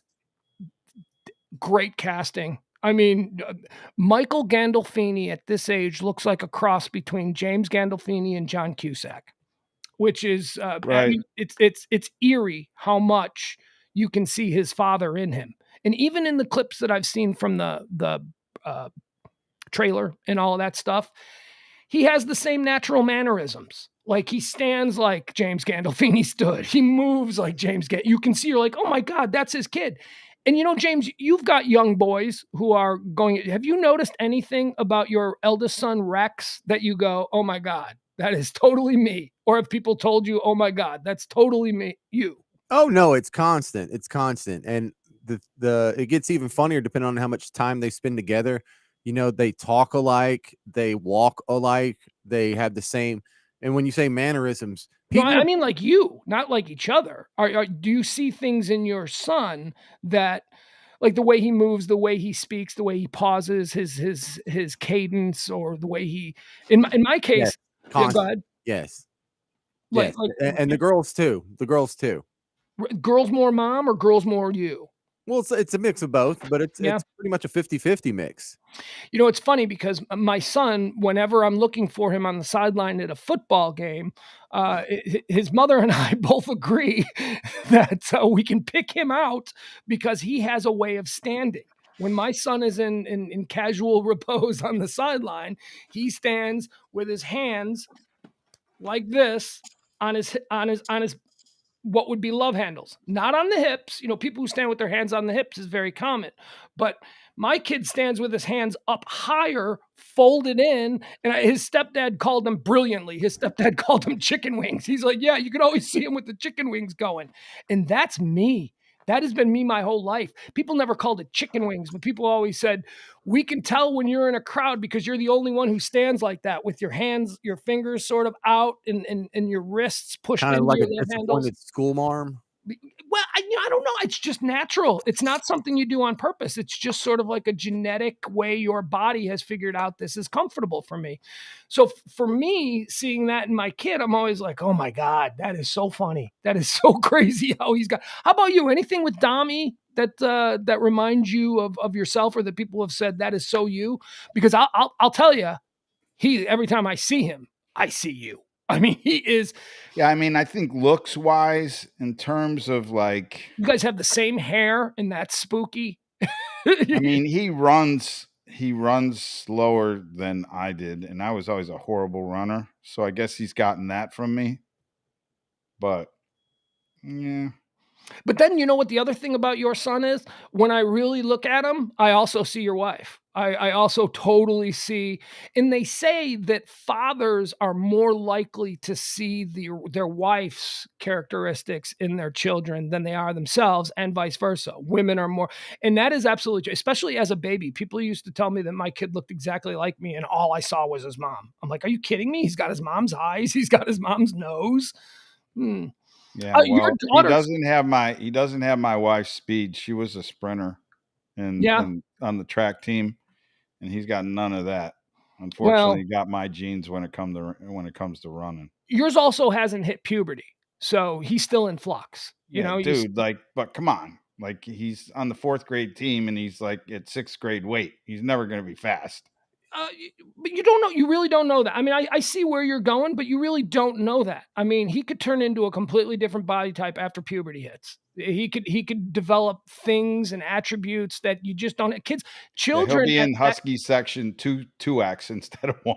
No. Children at that age, they're like completely unformed. You only start to see it once they start getting underarm hair, which, by the way, my son was very proud of. Once he got underarm hair, he's like, look what I got. I'm like, yeah. You also need to start wearing deodorant, buddy. What's that? All right, let's go to this section of the CVS. I'll introduce you to Axe body spray, baby's first perfume, baby's first cologne, whatever you want to call it. All right, so very excited. Adam has a bunch of. Does he have one kid? I think he's only got 2. Oh no, he's got 2 now. I love that Maddie looks like me and Ellie looks like Libby. Well, that's good. You got a good spread there. You got one that looks like one and the other that looks like the other. The great fear we used to be friends with a Dallas Cowboy football player who was a very large man. And he used to say that he did not want to have daughters. He was so afraid that if he had a daughter that she would get his build, that she would just be this giant kind of. I don't know if he has daughters at this point, but I always thought that was interesting. That, fathers with extreme body characteristics might be a little bit worried about passing some of those on to a girl. He would make a very ugly woman. Yeah, but imagine him in a wig. Depending on who he marries, maybe those will be the dominant genes. Okay. Yeah. All right. So there you go. I would like to do something like that for the Sopranos debut, a watching party where we all get to. Are you just skipping over the border crisis? Is it not trending? Yeah, absolutely. I'm skipping over everything. I'm skipping over Ashley Babbitt. I'm skipping over Abbott. I'm skipping over border crisis. So these are what's trending according to Pugs, if we're going to be honest. No, these are what's trending according to what is the preface of this show. We're not doing anything political. I have no interest in arguing with people aside from the vaccine that we've talked about a couple of times and masks and trying to take this pandemic seriously, which I refused to believe is political, so I don't acknowledge that as political. But we're absolutely skipping over all the bullshit. Political, though. I know it could turn political, but it's not really political. Wait, your question is what? State that again. How is the border crisis political? James, would you like to explain? Here's a good rule of thumb: if both Fox News and CNN care about it, it's political. There you go. That's and MSNBC. I'd add that in there as well. I mean, yesterday, the number one thing trending when we would have signed on, we didn't because of my allergies, but the number one trending thing was Joy Reid. I wasn't going to bring that to the air. You want to read my comments on that? You can go to my Twitter. I mean, but I think my feelings about MSNBC are very well known at this point. I don't know. I just don't see the crisis as political. I mean, people are making it political. Well, go ahead. I mean, hey man, jump in. This is 3 I don't want to jump in. It was just my curiosity as to how the border crisis couldn't be trending. Well, this is a heavy one, Mr. Dookie Pot Pie. I thought that as well. I don't know what he means. He thought what as well. Pretty sure that's Kyle and he's being sarcastic. No, I'm pretty sure that's Lyle and he's not being. Yeah, Lyle, right. He's not being sarcastic. COVID killed his wife? Yes. No way. Yes. Well, I take that back then. And I believe he was referring to, he thought it was political too. Yeah, he thought the Until vaccine that and all that stuff happened. was political, and then it killed his wife. Which, Lyle is someone I care a lot about. I haven't seen him in a long time. You remember Lyle from back in the day, right, James? Oh my God, yes. Lyle was a wonderful addition to the show from time to time.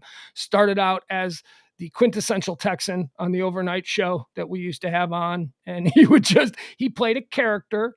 I don't know if it was Lyle Wayne Lyle, and the premise was he was a trucker, an overnight trucker listening, and he was just very funny. And because of that, we became friends. Lost touch a while ago, and since he's popping up in the chat room, I've been told about your situation, Lyle, and my heartfelt condolences. Don't really want to, get into it, but. Do you remember Lyle Amel?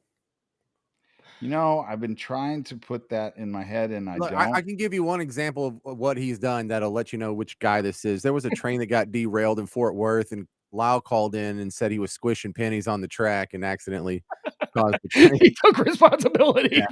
Sorry about that, guys. Hey, Pugs, I was just squishing pennies on the track. Yeah. He played the quintessential. I think I do recall now. He played the quintessential redneck. He was very funny, very funny guy. Stop what I was doing and laugh for a few seconds after he did that. Yeah. Okay, so moving on. What do we want to get into here? Well, guess what? We buried the lead or actually we front loaded the not so big lead.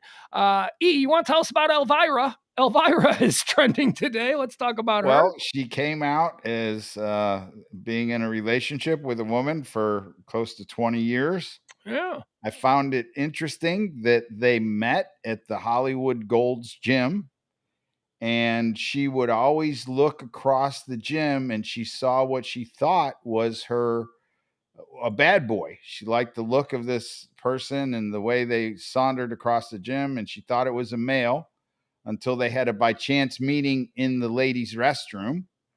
And she figured out that she wasn't a male. Kind of hot. He was a she. My brain goes places. Kind of hot. And then they had a platonic relationship for a while. And then she ended up befriending her and came over to the house, and one thing led to another. And now they've been in a relationship for like 20 years. Can we just marvel? Specifically said that one more thing, she specifically said she did not get involved with her romantically until after the divorce. Okay, because she was married for a very long time. Let's take a break, though, and let's just marvel at 70-year-old Cassandra Peterson, a.k.a. Elvira, Mistress of the Dark. Look at her. That's how she came in. I told the story earlier. We interviewed her. I actually interviewed her a couple times. Not me, but there was a show in Chicago where she came in. So I got to meet her and hang out with her in the green room there. And she's very nice. What a sweet, cool woman. At that point in the Chicago show, she actually was wearing the full Elvira getup. But when she came into Pugs and Kelly, she wasn't. She looked like this. And I remember looking at her going, you don't look anything like the character you play. I mean, this is a completely different looking woman. What, James, that's got to be in your wheelhouse, right? That kind of looks like your wife. Oh, that's my jam right there. Super pale, redhead, and busty is the nice word for it. Kirby. That is James's jam. All right, so let's see this here. Any other pictures of her? Yeah, remember, that's what we knew her as right there. That was her public persona. But then when she came into the Pugs and Kelly show, she looked like that, which I got to be honest, I was fine with it. She was 70 years old, though. Now, granted, this picture might be a couple of years old and it might be heavily touched up. Yeah. I'm sure that's not her at 70. But still, I did look up some other pictures of her. Actually, in here, there might be some more modern pictures of her where she does look like a woman who is older, but certainly not a woman. No, that's not it. Okay. But let me put it this way. This may not be her at 70. This might be her at 55 or something like that. But she doesn't look all that much different than this. Well, look at her in that picture and look at me right now. She looks younger than I do right now. Yes, she does. Yeah. She does. All right. So that's why Elvira is trending. Good for her. She's finally living her best life, I suppose. no judgments. I don't care. Doesn't that make her not gay though, but bi? Well, she was married to a dude for all these years, so apparently she has the capability to be attracted to both sides. Yeah, considering her initial attraction, she thought it was a guy. Well, see, but this is where we get into some tricky subject matter. Was that her initial attraction to be with a guy, or was that just what society dictated back then was her expectation? That she was expected. It was hard. If she's 70 years old, that means that she was in her prime, dating in when? The 70s, the 80s. Lesbian women back then were not beautiful redheads. They were the penthousey ones were. Like when you went to Hustler and Penthouse, that's where you saw that. But I assumed most of them were just, as they say, gay for pay, right? You don't think that the frilly penthousey lesbians were a legit thing walking the street. Because every time now I think back, every time I saw a woman like that, it was more the Melissa Etheridge variety, the non-glam variety. The non-lipstick lesbians. That's it. I say penthousey lesbian, but yes, okay. The lipstick lesbian is probably a more accurate way of doing it. Let's see here. So Elvira is trending as well. We covered that. Oh, I wanted to do this one. Conor McGregor is trending again. Do you guys know why Conor McGregor is trending? Because he got in a fight with someone else. No. Broke his other ankle. No. Conor McGregor is trending because, he's terrible at all kinds of things. One of the best follows, folks, on Twitter, if you're a baseball fan, is Rob Friedman. You can follow him at Pitching Ninja. It's just at Pitching Ninja. He essentially has a Twitter account where all he does is focus on fabulous pitches from that night's game. Like if there's a game going on in Florida between the Marlins and the Reds, and some guy just has a gross breaking ball, boom, it's up there and circulating on Pitching Ninja immediately. If you're a baseball fan, it's a really cool site to follow because you get to really, and it only focuses on pitching, crazy pitching, great pitching, and also really bad pitching. And then he's followed by everybody in Major League Baseball. This dude has a following that is, if you're a baseball fan, is so everybody from Garrett Cole to Lucas Giolito to the Dork Knight, which now I can't think of his name. Dane Dunning.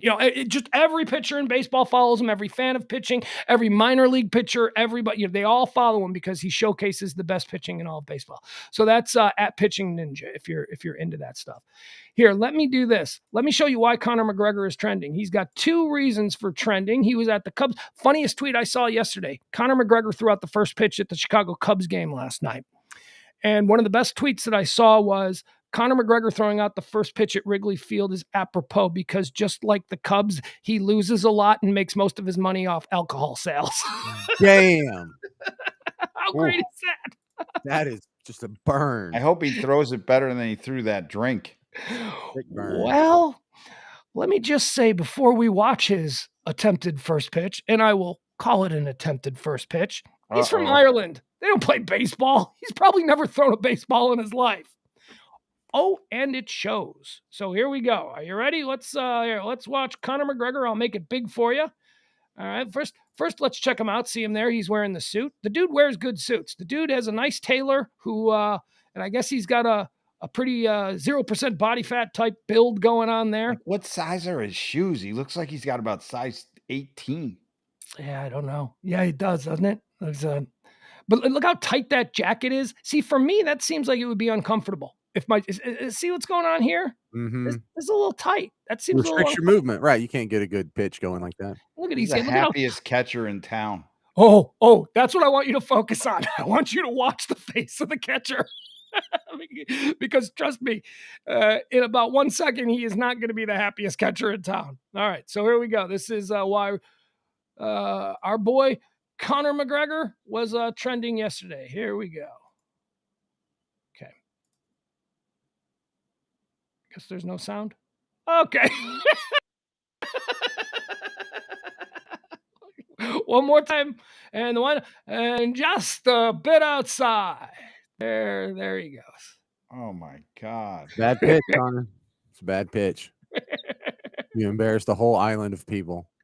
Nah, as someone whose ancestors hail from that island, I reject that. Because, have you seen a worse Well, you should pitch? be. I No. can't think of a worse pitch. No, yeah, 50 Cent's pitch was equally as bad. It just went to the other side. Instead of breaking far right, 50 Cent's broke far left. It also went into the stands. Now, 50 Cent has no excuse for it because 50 Cent grew up in America where a boy should learn how to throw a baseball by the time he's 10, 12 years old. But Ireland, they don't have baseball there. They don't play that. They don't know. Their idea of baseball, they might play cricket, and that's where you bounce the ball. So there is really no training to be able to throw a baseball. Look at the smile on the catcher. Oh, boy. Just focus on the catcher. He doesn't even try. I'm still looking at the shoes. Like, those are not his shoes. Well, it is the total ripoff for whoever the catcher is because he's like, hey, this is really cool. I'm about to get to catch a pitch from Conor McGregor. No, I don't. Yeah, I mean, there's not going to be any picture of me catching it that I can show my son or whatever. Yeah, absolutely not. I got to throw out the first pitch once back in, I want to say it was 1997 at a White Sox game, and I threw it pretty good. I got to throw out the first pitch on one day, and my co-producer Doc caught it, and then on the next week or the next homestand, Doc threw out the first pitch, and I caught it. And I can say, I don't know if there's any videotape of it. It wasn't a fastball. It was incredible. I was so nervous.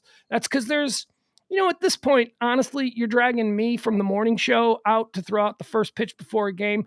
That means you're only drawing about 4,000 people to a game, and the White Sox sucked that year. So it wasn't like this over. Look at the Cubs crowd, though. It was the same sort of thing. But you go out there, and the minute you get on the mound and you realize, oh my God, I better make it. I better not bounce it. I better not. I just threw a lob. I decided when I was on the mound that I wasn't going to try and throw a fastball. I was just going to try and maybe get it over the plate. Wasn't even interested in a strike.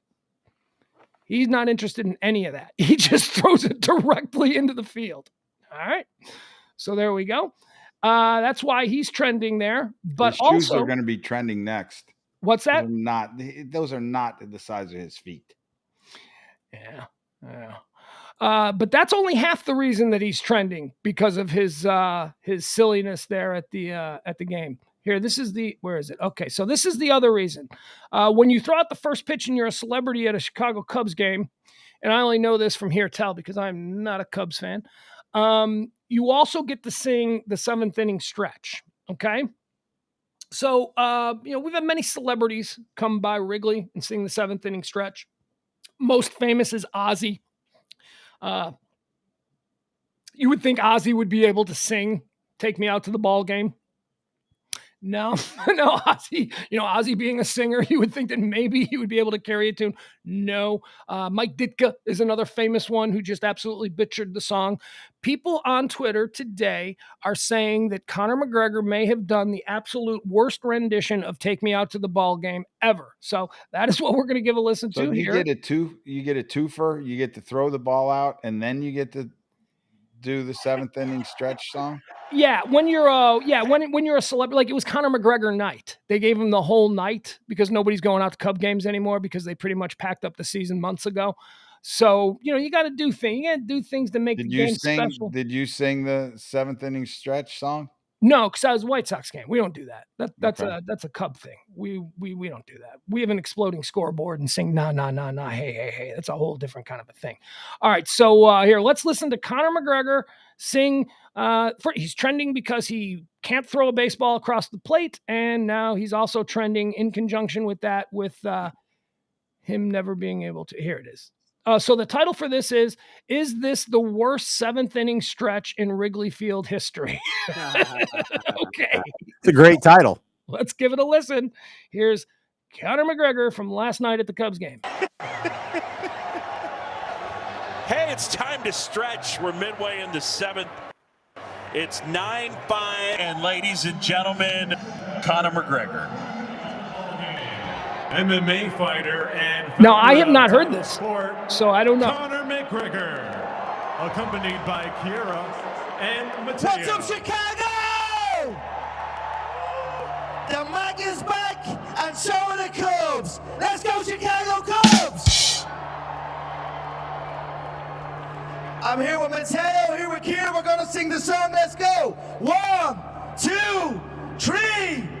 Take me out to the ball game. Take me out with the crowd. Buy me some peanuts and Cracker Jack.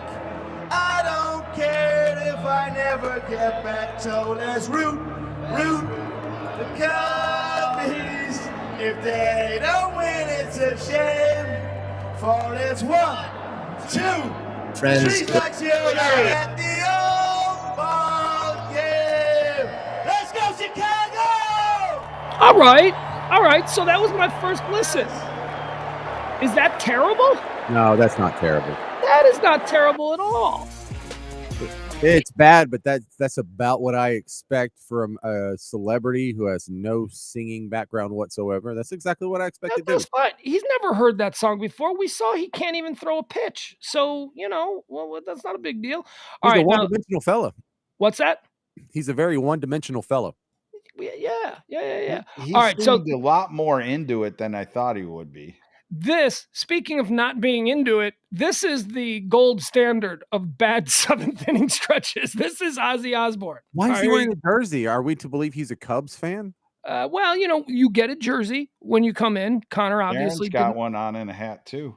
And by the way, this is about 15 years ago. And as I get older, whenever I never found Sharon Osbourne attractive, but I'm looking at her here going, I'd date that at this age. I would totally date that. All right. So let's listen to the singer Ozzy Osbourne attempt to take me out to the ball game. This is widely regarded, this and Ditka widely regarded as the worst versions ever. And Ozzy Osbourne. I always think that the Pugs just All right, Chicago. I want to hear a real crazy crowd start singing with me. Are you ready? Are you ready? We're ready, Ozzy. I can't hear you. Are you ready? Are you ready? 1, Steve Stone looking on in amazement. 3. Let's go out to the ball game. Let's go out to the river. Take me in the I don't remember what I have to do. Look at Steve Stone. It's like, what the hell? Carrie Wood looking on in disgust. 2, 3 strikes, you're out at the old ball game.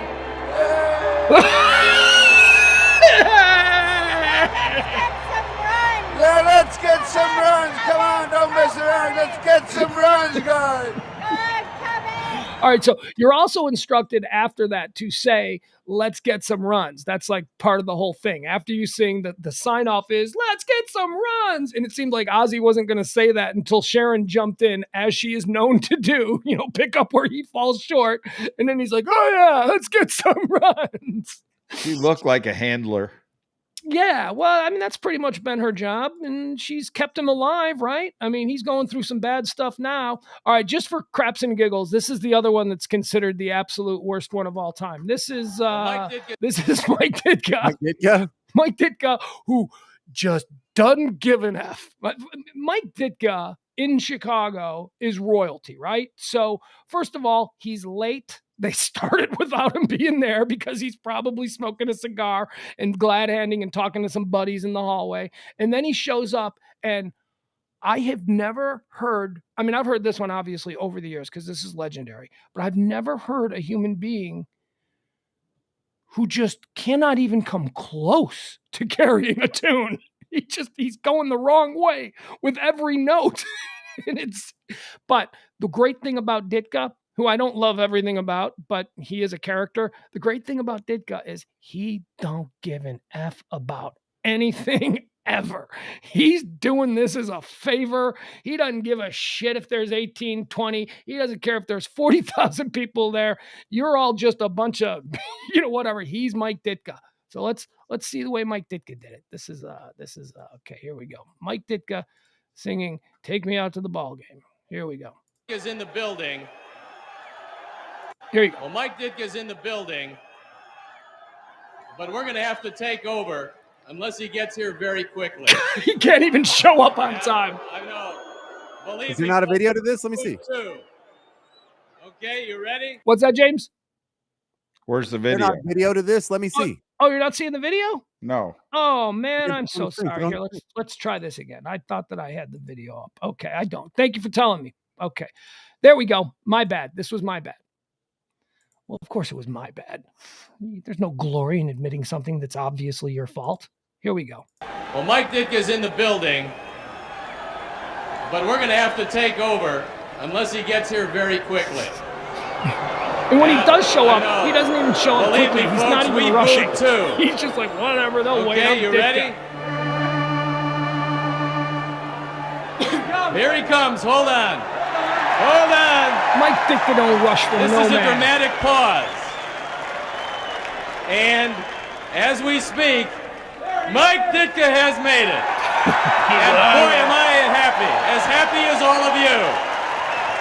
Mr. Ditka, please. A 1 and a 2 and a 3. Take me out to the ball game. Take me out with the crowd. All these happy nuts like Cracker Jacks. I don't care if I ever get back. I will run for the whole team. If they don't win, it's a shame. 1, 2, 3 strikes, you're out at the old ball game. I almost killed him that last line. 1, 2, 3 strikes, you're out at the old ball game. Okay, so I asked you two virgins to this. You've never seen either he or Ozzy or Conor before. Who did it worse? Who's the worst of all time? Is it still Ozzy Osbourne?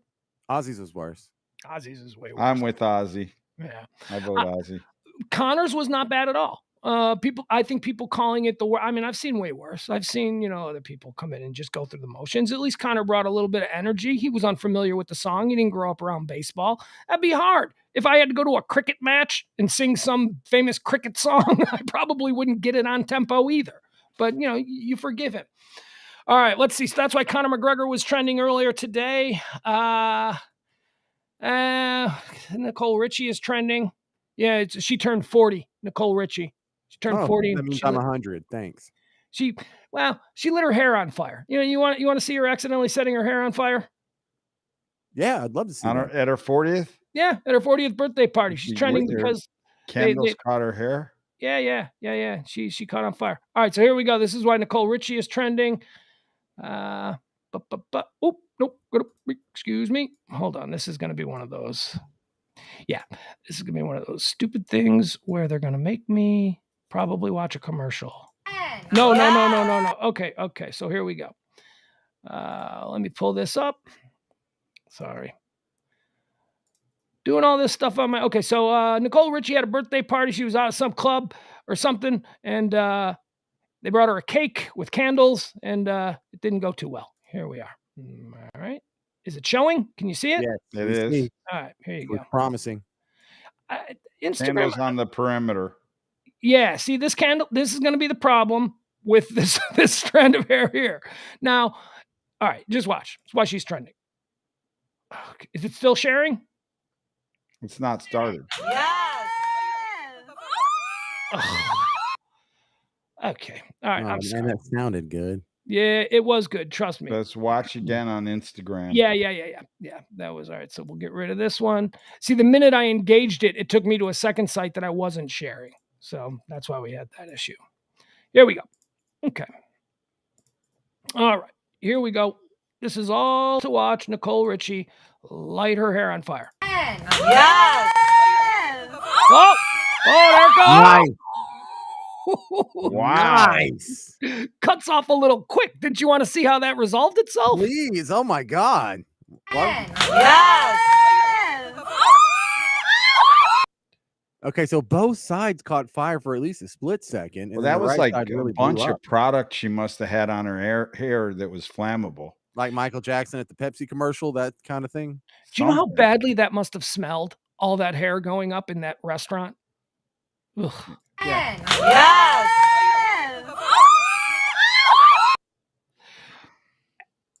Anybody else think She handled that pretty well. I mean, she seemed like she was totally cool with it. Like she wasn't going to freak out and make a big deal about it. I'm thinking if we watch like another 20 seconds, somebody's going to like hit her with a pitcher of water.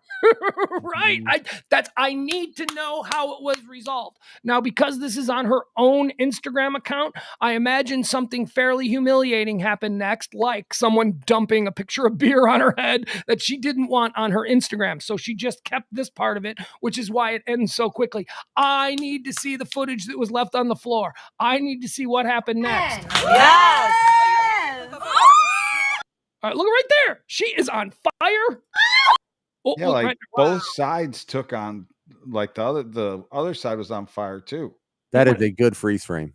Her shoulder must be so burnt, right? Look at that. Just for a split second. It takes longer than that to really burn. Does it? Yeah. I don't know. Like the comment there. This is so hysterical. This is absolutely hysterical. Yes. Oh, see, this side catches too, right. But the guy's hand, yeah. And all right, so whoever this is gets this out right away. Nobody's over on this side to control that side. Whoa. And she didn't even blow out the candles. Like, I don't even think when she's excited there, she understands that her hair's on fire. I think she's like not impressed with the way she blew out the candles. Yeah. I mean, there's a lot of stuff running through her head all at once. And I don't know if she knows how to process it. Like, it looks like at that point, she figures out her hair's on fire. Yeah. Prior to that, what she's screaming about, I don't know. All right. Well, there we go. That's why Nicole Richie is trending today. She lit her hair on fire, and I got to say, handled it like a champ. At least for the 5 seconds that we get to see it, she did a solid job. Okay, also trending today, we've got Bill Gates. He was apparently questioned about his relationship with Brian Epstein. Brian Epstein, the manager of the Beatles. No, what's his name? Jeff Epstein. Yeah. So apparently Bill Gates. Well, why not? Apparently this is a cringeworthy interview that Bill Gates gave about his relationship with Epstein, and this is definitely going to make me wait through a commercial, so it's not that important. Bill Gates gives a super cringe answer when confronted about his ties to Jeffrey Epstein. I watched it. Look, it's never good when you have to answer about a relationship you've had with somebody who is Jeff Epstein. It's never good, but I certainly wouldn't describe his answer as cringe. It was just, and here's the thing. I mean, yes, there are a whole bunch of subreddits and QAnon and whatever the hell you want to believe about, no, they were best friends and they hung out. Here's what I know for sure. I know that a guy like Bill Gates meets a whole bunch of people, all the time. And there's probably a bunch of really shady folks that he's probably had dinners and met with people who we just don't know about who are way shadier than Epstein. And, I assume that of all the people that I have met, of all the pictures that have been taken with me when I was doing radio and meeting people, look at this, picture of me with some guy who ends up killing his wife, right? Me shaking his head. Pugs was friends with that guy. I don't know that I was friends with that guy. Hey, you don't have to be hypothetical. Ron Jeremy's in prison right now on charges of rape. Very good point. Yes, I don't know that that's any shadier, though. I think Epstein's probably the darker shade of shades. In the same ballpark. I'll go with that. Yeah. So, I mean, I don't know. I guess the association thing is really tough. It's a tough standard to hold. The guilt by association is a really tough standard to hold someone who's rich and does the rounds and meets all the people like you described. Right, but the problem here is that we don't care about I'll use it again, the exposition of the story. We care about the gotcha moment and how close to people going, gotcha, can we get? And that's why we stop with, he had dinner with Epstein and they were... Did he go to the island? I think that is the gotcha moment. If you have laid feet on that island, that's gotcha. Yeah, Right. but that doesn't exist. That's just what people have logic. Oh, he had dinner with him, so he went to the island and he flew on the Lolita Express. No, he didn't. Bill Gates had a jet much cooler than that one. He didn't need to hitch rides. Bill Clinton was hitching rides with him. I get that. He's a politician and a dirtbag. I understand why you wouldn't, because a civil servant theoretically would have to hitch rides with wealthy donors on their planes. But Bill Gates doesn't need to ride on the Lolita Express to some island. If Bill Gates wants to get into that kind of nonsense, Bill Gates could do it at a higher level than Jeff Epstein ever could. He doesn't need Jeff Epstein to be a pedophile. Think about it. Bill Gates for a long time was the wealthiest man in the world. Jeff Epstein was just a rich guy. Jeff Epstein was just a rich guy. To us, yes, an impressive rich guy, but not to Bill Gates. Bill Gates looked at that dude and was like, you mean you want to ride on my plane? It doesn't make sense that somehow Bill Gates would be beholden to this dude when everything this guy could offer Bill Gates could do on his own if he wanted. I think if you're at the Epstein Island longer than one night, it's a gotcha moment. Yeah. You know who's got trouble with, I think it's hard to explain why you're there 2 nights. Like you could be there one night and go, wow, they had some really crazy stuff going on. I took off the next day. And I think that's understandable. But I think people are going to start not believing you if you stayed 2 nights on that island. No, I think it's before that because they're not going to let you go to the island until they know you're cool. Right, until you're down to party. That's got to be a prerequisite. So you've probably been to the Manhattan penthouse or you're Manhattan vetted, whatever the process may be. You're vetted already. Right? Yeah. Giselle has run you through the. If you're a dude, I wouldn't agree with that. If you're a chick, Giselle is Tom Brady's. Yeah, you're right. Gisane, whatever. You know what? These people are so despicable. I haven't committed their proper pronunciation. Call her Ghislaine because that's what it looks like to me. It looks like Ghislaine. The guy who's got problems is Prince Andrew. That's the guy who's got splaining to do, and he's tried to splain it, and he can't get anywhere. But in the case of Bill Gates, what the cringeworthy answer that Bill Gates gave that was, the impetus for that headline is that Bill Gates said, look, I met with him twice while I was doing the Bill Gates Foundation. I met with every rich guy on the planet trying to get these people to donate money to this water system in Africa that we were building. And I'm sorry, that's not a cringeworthy answer. That answer kind of makes sense to me. Because we know that Bill Gates did that. We know that Bill Gates has probably met every billionaire on the planet and asked them for a check for the Bill Gates Foundation. We know that he's got that, the billionaires pledge, right? We know he's contacted every billionaire about the billionaires pledge where he wants them to leave all their money to them. So whatever. Did he go to the island though? Did he go to the island? I doubt it. No. Again, if he did, then he becomes guilty in my eyes, not in the court of law. Of course, I'm with you, but there is absolutely no shred of evidence that suggests. Though they have some plane manifests, and they can tell you a lot of people who've gone to that. Did you see that on Reddit? Did you see Bill Gates' name on some plane manifest on Reddit? It was on the bathroom wall at the truck stop. I'm just thinking of what you said there. Like, if I'm the kid of any billionaire, and Bill Gates is encouraging my parents to leave my billions to his foundation, he's probably on my list of hit list. Yeah. Kid. But the island threshold applies. Adam Reyna again. His wife divorced him over it, so he's guilty. No, that was reported by. We don't know why his wife divorced him over it.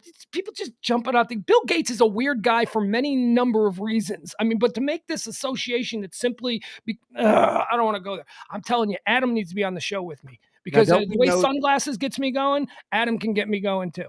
Don't we know that Prince Andrew did go to the island? Yeah, that we know. I'm comfortable talking about that. Not only that, he was like pictured with that 14-year-old or however underage girl, multiple times. Whatever her name is. I don't know her name either, but he was with her, I guess, in London. And then I don't know that he was with her at the island, but he had been to the island. So, yeah, Prince Andrew is... the royal family, they got a problem there with that one. They're just lucky that he's not in the line of succession. You know what I mean? He's lucky that Charles has sons who also have sons because there's no way that Andrew could ever ascend to the top of the monarchy there. So which one's Andrew? Is he Prince Charles's brother, or how does this work? Yes, Andrew is Prince Charles's middle brother. You've got the Queen. I watched The Crown, so there's another one. Yeah, there's Edward. There's Edward, who is the youngest, and then there's Anne. There's Charles. He's the oldest. Yeah, that's the way they like it. They like the These first. are all one. Elizabeth and Philip's kids, right? Yeah, Liz and Phil's kids. The Queen of England's children are. She had a son first, which is really all they want. Just have a son first, so we don't have to go through another 70 years of a queen. We want a king. So Charles was first, right? And then you had Anne, who was the daughter, Princess Anne. She's no longer with us. And then you had Andrew, the one who's tied in with Epstein. And then you had Edward, right? So that's the order. It was Charles, Anne, Andrew, Edward, but then Charles had William. So now it forks off in another direction because you want direct descendancy, oldest son of an oldest son, that sort of thing. And now William has a son. I believe it's Archie. So yeah, so the dirtbag wing where Andrew could somehow rise to the top of the monarchy has been completely taken out of the equation, which is why the royal family has no real desire to. What's going on? Wow, stuff breaking right now on Fox News. CNN is doing Moody's Analytics. U.S. default would wipe out nearly 6 million jobs. What's going on Fox News? Yeah, so they had the interview with a friend, the Daily Mail. They're now using sonar at the Carlton Reserve and cadaver dogs. And they're saying the obvious, that the place is infested with snakes and gators. All right. I mean, they have upped like. That's not really. Is that really new? I mean, I thought they found the body. Well, they're about to interview two people across from his home. Okay. All right. Well, you know what, folks? That's about it. Let's. If anything major breaks in the Gabby Petito story, you know for a fact that James. What are you doing down there? What's going on? Nothing. Just staying by. Just waving. Oh, I thought you were trying to get my attention. No, just glasses. Anything new?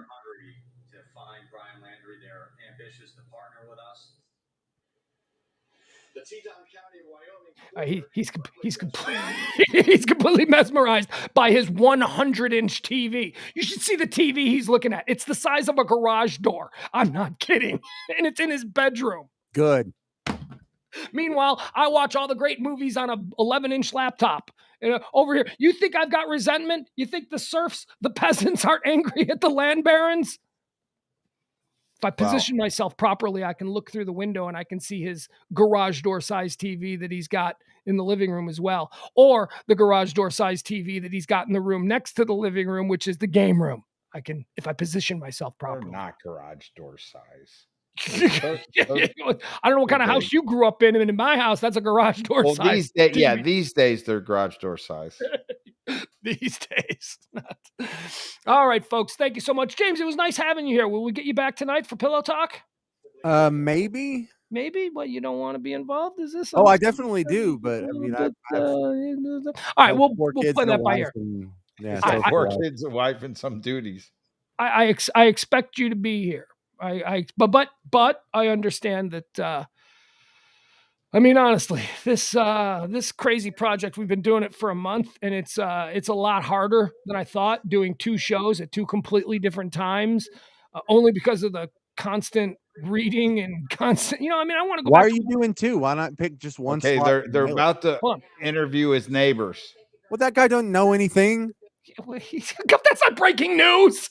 Yeah, he didn't say, "Hey, I'm running to Mexico. Go tell the neighbor." Yeah, he's not in the neighbor's garage.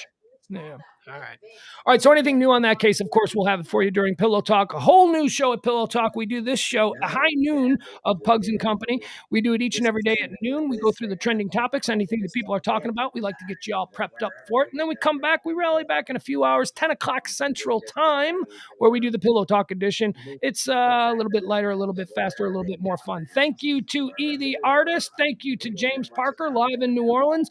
I am Pugs Moran. This has been Pugs and Company on the Radio Misfits Network.